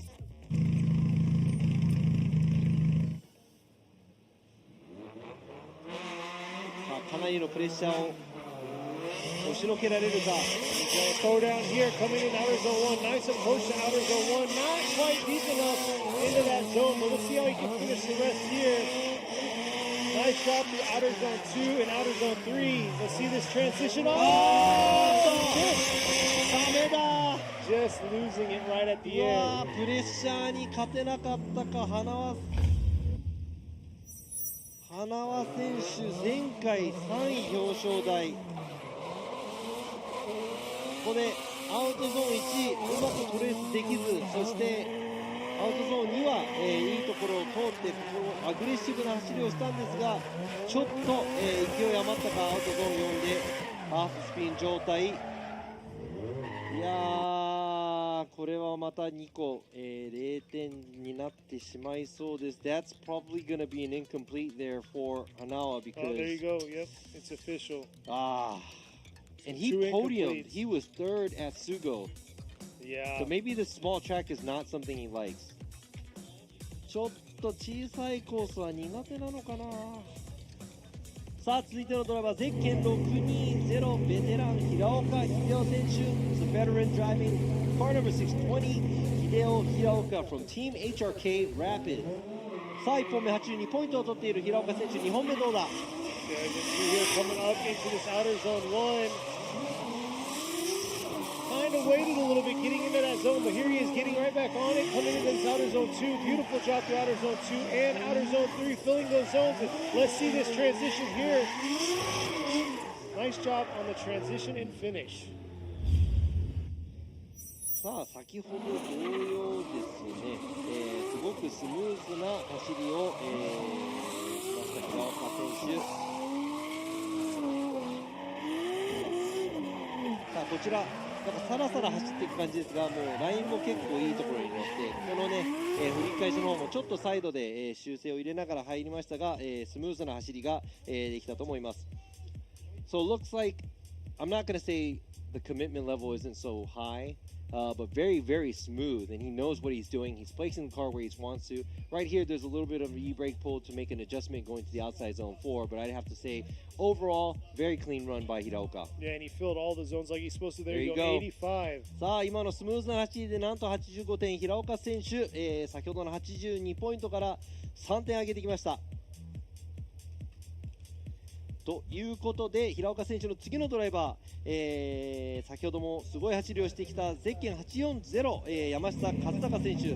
Next driver up is car number 840 Kazutaka Yamashita from Cause Power. Sitting at a 92 for his first qualifier run. He has to throw a run down because right now he's still tied with Shibayama with a 92. さあ柴山選手と現在1位タイ。 So let's see if he's going to play it safe or he's going to throw down. Looks like he's throwing down right there, getting deep into outer zone 1 right there. Riding that line all the way around to this outer zone 2. Nice job there. Look at that smoke trail, not letting go, swinging it back around to this outer zone 4. And man, ちょっと1位のアウトのやはり先ほどのね、1本目92点取ってる柴山選手と同じような感じでアグレッシブに行き過ぎてコースアウトしてしまった。It's just like 柴山 how he did the first run. He did go off course, but he was able to finish his run. I would have to say very aggressive. 全体的にアグレッシブですが、やはり1から2に行くところコースアウトをしていってしまった部分、ちょっと抑えなきゃいけない部分が、あったというところで、so got a 92 for his first qualify run. Let's see what they're going to give him for his second qualify run. Right now, it looks like he's going to be, dancing in the first spot right now for qualify. But there's still 3 more drivers. いやそうですね、こちら、1本目、92点を取っている柴山選手、2本目0点。84. さあただいまの得点、山下選手84ポイントということはセカンドベスト、タイだとセカンドベストを見なきゃいけないので多分、山下選手現在、予選トップ、だと思います。ということでね、まだベスト3のドライバーが待ち受けているのでどうなるか分かりません。最後までどうなるか分かりませんが、次のドライバーゼッケン206松井幸雄選手。 Next driver up is car number 206 Yukio Matsui from Team Ocean Plus S with M2 Evolution。さあ松井選手は現在ランキングシリーズランキング3位のドライバー。松井 is sitting at third overall ranking for the series. He's at an 84 for qualifying, which is a pretty safe score right now, but I don't think he's going to let that go. I think he's going to come out here pretty aggressive and try to get that first qualifying. This driver is a veteran, so I know he's not going to take it easy. 松井選手もかなりのベテランで、ドリフト界でも長い間ドリフトしているドライバーなんで1本目の84以上のスコアを狙うでしょう。Oh, nice job coming in at outer zone 1, dipping the tire, but man, what an aggressive flick right there.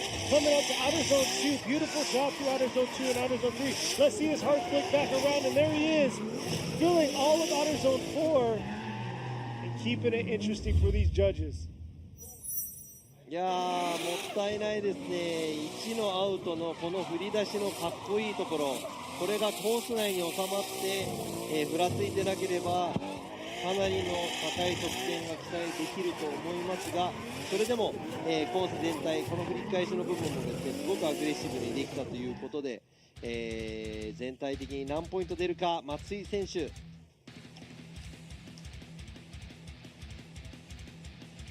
ちょっと90、今現在トップ通過のスコアからは少し難しいかなという部分がありますが、84を超えてくるか。Yeah, it's going to be hard to get a 92 on that run. Yeah. My honest opinion, because of the mishap to outside zone 1. It was a huge correction that he had to make. But hey, Damn, still 80. got an 80 point. それでも80ポイント、1本目の84ポイントの方が、高かったということで、松井選手2本目80ポイントです。さあ、ランキング、シリーズランキング2位、次のドライバーです。ゼッケン283長澤翼選手。Next driver up is second in the points race of the FDJ2 series. Car number 283, 翼長澤 with 翼紹介 with hardcore. Got an 82 for his first qualifier run. He's getting a thumbs up, ready to go. Going to be really aggressive here. Got a 2J under the hood now. More power, more fun. Here he is coming out. Entry probably wasn't what he wanted, but here he is making up for it here through outer zone 2 to outer zone 3. And just roasting the tires through the finish. 今のは、アウトゾーン1に届かない感じ、勢いがなくなってしまいました。その方がね、勢い十分といったところなんですが、アウトゾーン4に行く部分も、こちらですね、ちょっと、待ってるかなっていう部分がありますが、全体的にスコアが何ポイントになるか。I'd have to say right here he initiated where he wasn't supposed to, so he had to kind of wait to adjust his car to go to the outside zone 1 where he misses a good amount. So that's going to hurt his style score and his line score. And it looked like he had to shallow up too. So overall, I'm not going to say that that's the cleanest run that Nagasawa can do. Got a 71 right there. So 82 is what he's going to bank on to get him into the top 16. いや今の走行、長澤選手2本目71ポイントということで、1本目の82ポイントで、予選、通るか通らないか。そして現在FDJ2 ポイントランキング一番上トップのドライバーが最後に登場。ゼッケン270堀内陸斗選手。Car number 270 Rikuto Horiuchi from Horiuchi Factory. He is sitting leading the points ranking of FDJ2. Let's see what kind of run he will be doing. This is the last qualifier run we have today. 本日予選最後の走りどう締めくくってくれるか。 Here he is, got an 82 on his first qualifier. Like Robbie said, last run of the day. And then tomorrow we will be going into the tandem battles of the top 16. And look at that, beautiful job, ripping around, riding that line, just missing outer zone 2 though. No, that's not what he wanted. And a huge transition there in outer zone 4. ちょっとですね、アウトゾーン1の部分はまあタイヤが出てる出てない関係なく深い角度で踏みっぱになれてすごくかっこよかったんですが、その他の部分ですね、こちらアウトゾーン2アウトに寄り切れず、そしてこちらも少しですね勢いが、なくなっていってしまって、まあ、スタイル得点としては少し、下がってしまう部分あります。まあ、前半がいい後半が悪いとかそういう走りになってしまいますと結局全体的にやっぱり、うまく走っているドライバーが得点を伸ばしてくると思いますが、でもね、1コーナーの部分角度もすごくついてて、アクセルオン、アクセル回転長くてかっこよかったんですが全体的にまとまりがいまいちかなという部分です。さあ予選が全全てのドライバー41台のドライバーが予選終了いたしました。ここ奥吹さあ81 for his final score. 81ポイントです。さっき82ポイントを取って2本目が81ポイントと、80ポイント台に入れてきている堀内選手の2本目でした。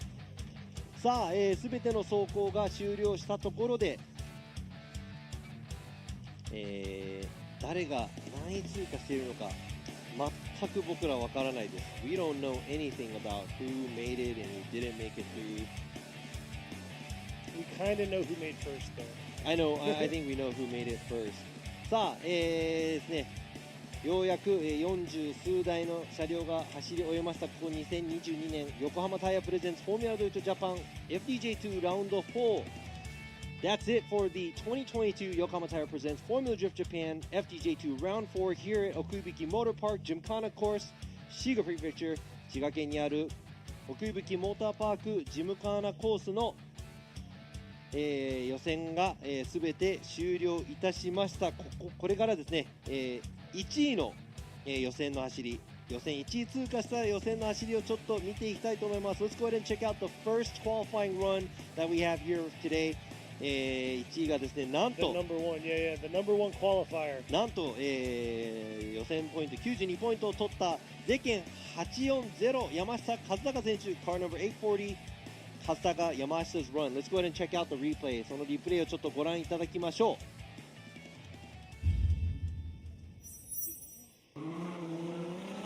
さあこちらですね、1本目の走りなんですが、こちら素直にギアを流し、ずーっとアウトラインを通り、ずーっとアクセルを踏みっぱ、もう車の後ろ見えないですね。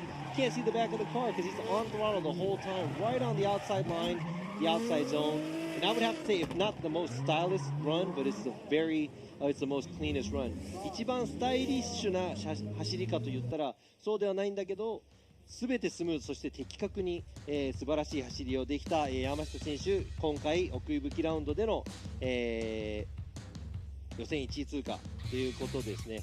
まあ今日はですね、このコース、スゴのラウンドとか、FDJ2、FDJ1 のラウンドと比べるとちょっと小さめのコース初めて、来ましたが、What do you think about this run or this track? Because we came from Sugo, we were seeing other various FDJ2 rounds and FDJ rounds. This is a little bit of a tighter track. It's a huge adjustment, but just like the Pro Series that we're going to see next weekend, they're going to be making huge adjustments also with their track setup. It's a tight course. This is what Okuibuki is known for, is a very tight course.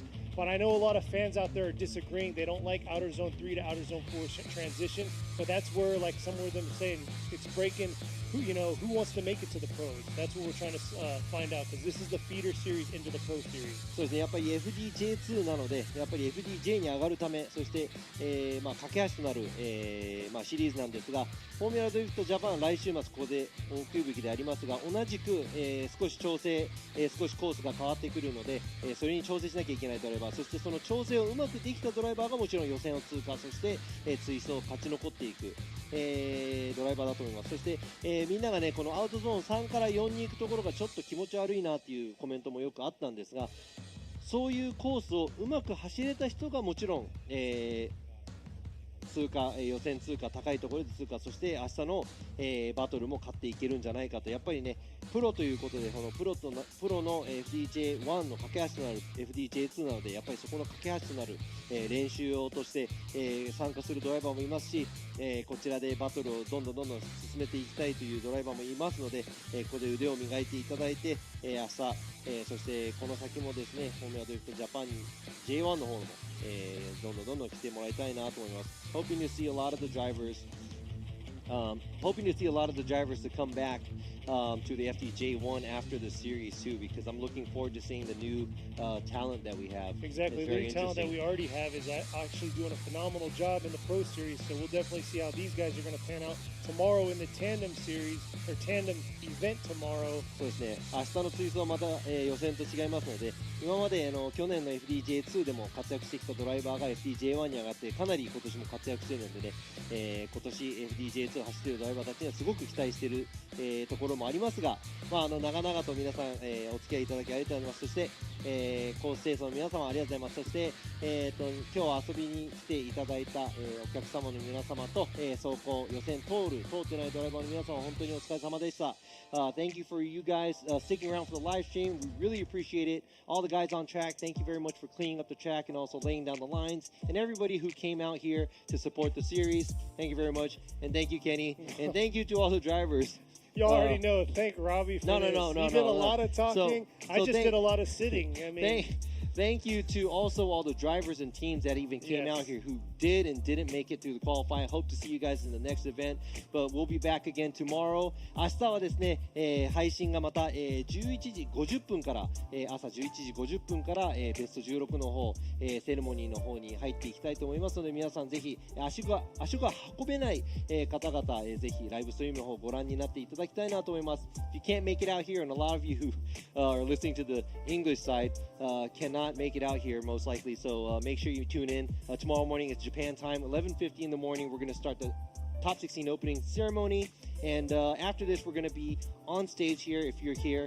こちらですね、予選の表彰式が、この後16時から、ステージの方で行われますので、選手の皆様、そして、来ていただいているお客様の皆様も応援しているドライバーなど、見に来てください。そして今日は長い間本当にお疲れ様です。ありがとうございます。Thank you very much, Kenny. And make sure you tune in tomorrow. 明日みんなthis guy's the man. No, this guy's the man. さあ皆さんありがとうございました。そしてジャッジの皆さんもね、今村、ジャッジ、そして深田ジャッジ、明日も、お付き合いお願いいたします。ありがとうございます。そして皆さん明日バイバイ。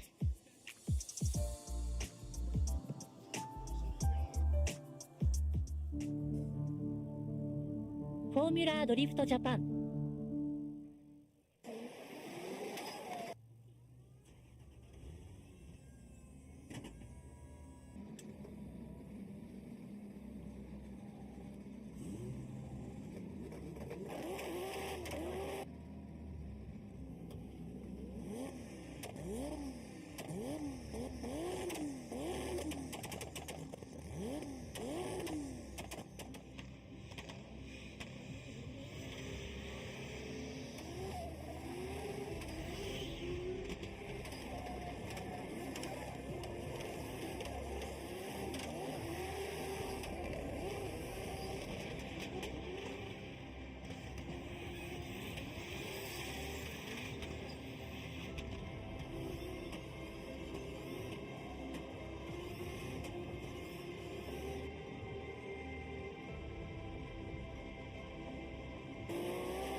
横浜。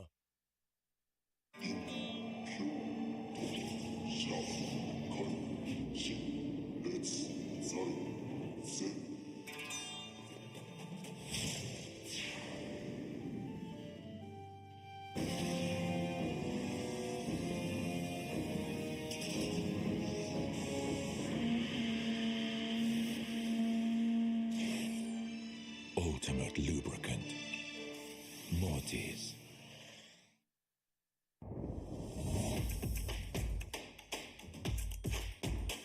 The brightness. Calm, brilliant.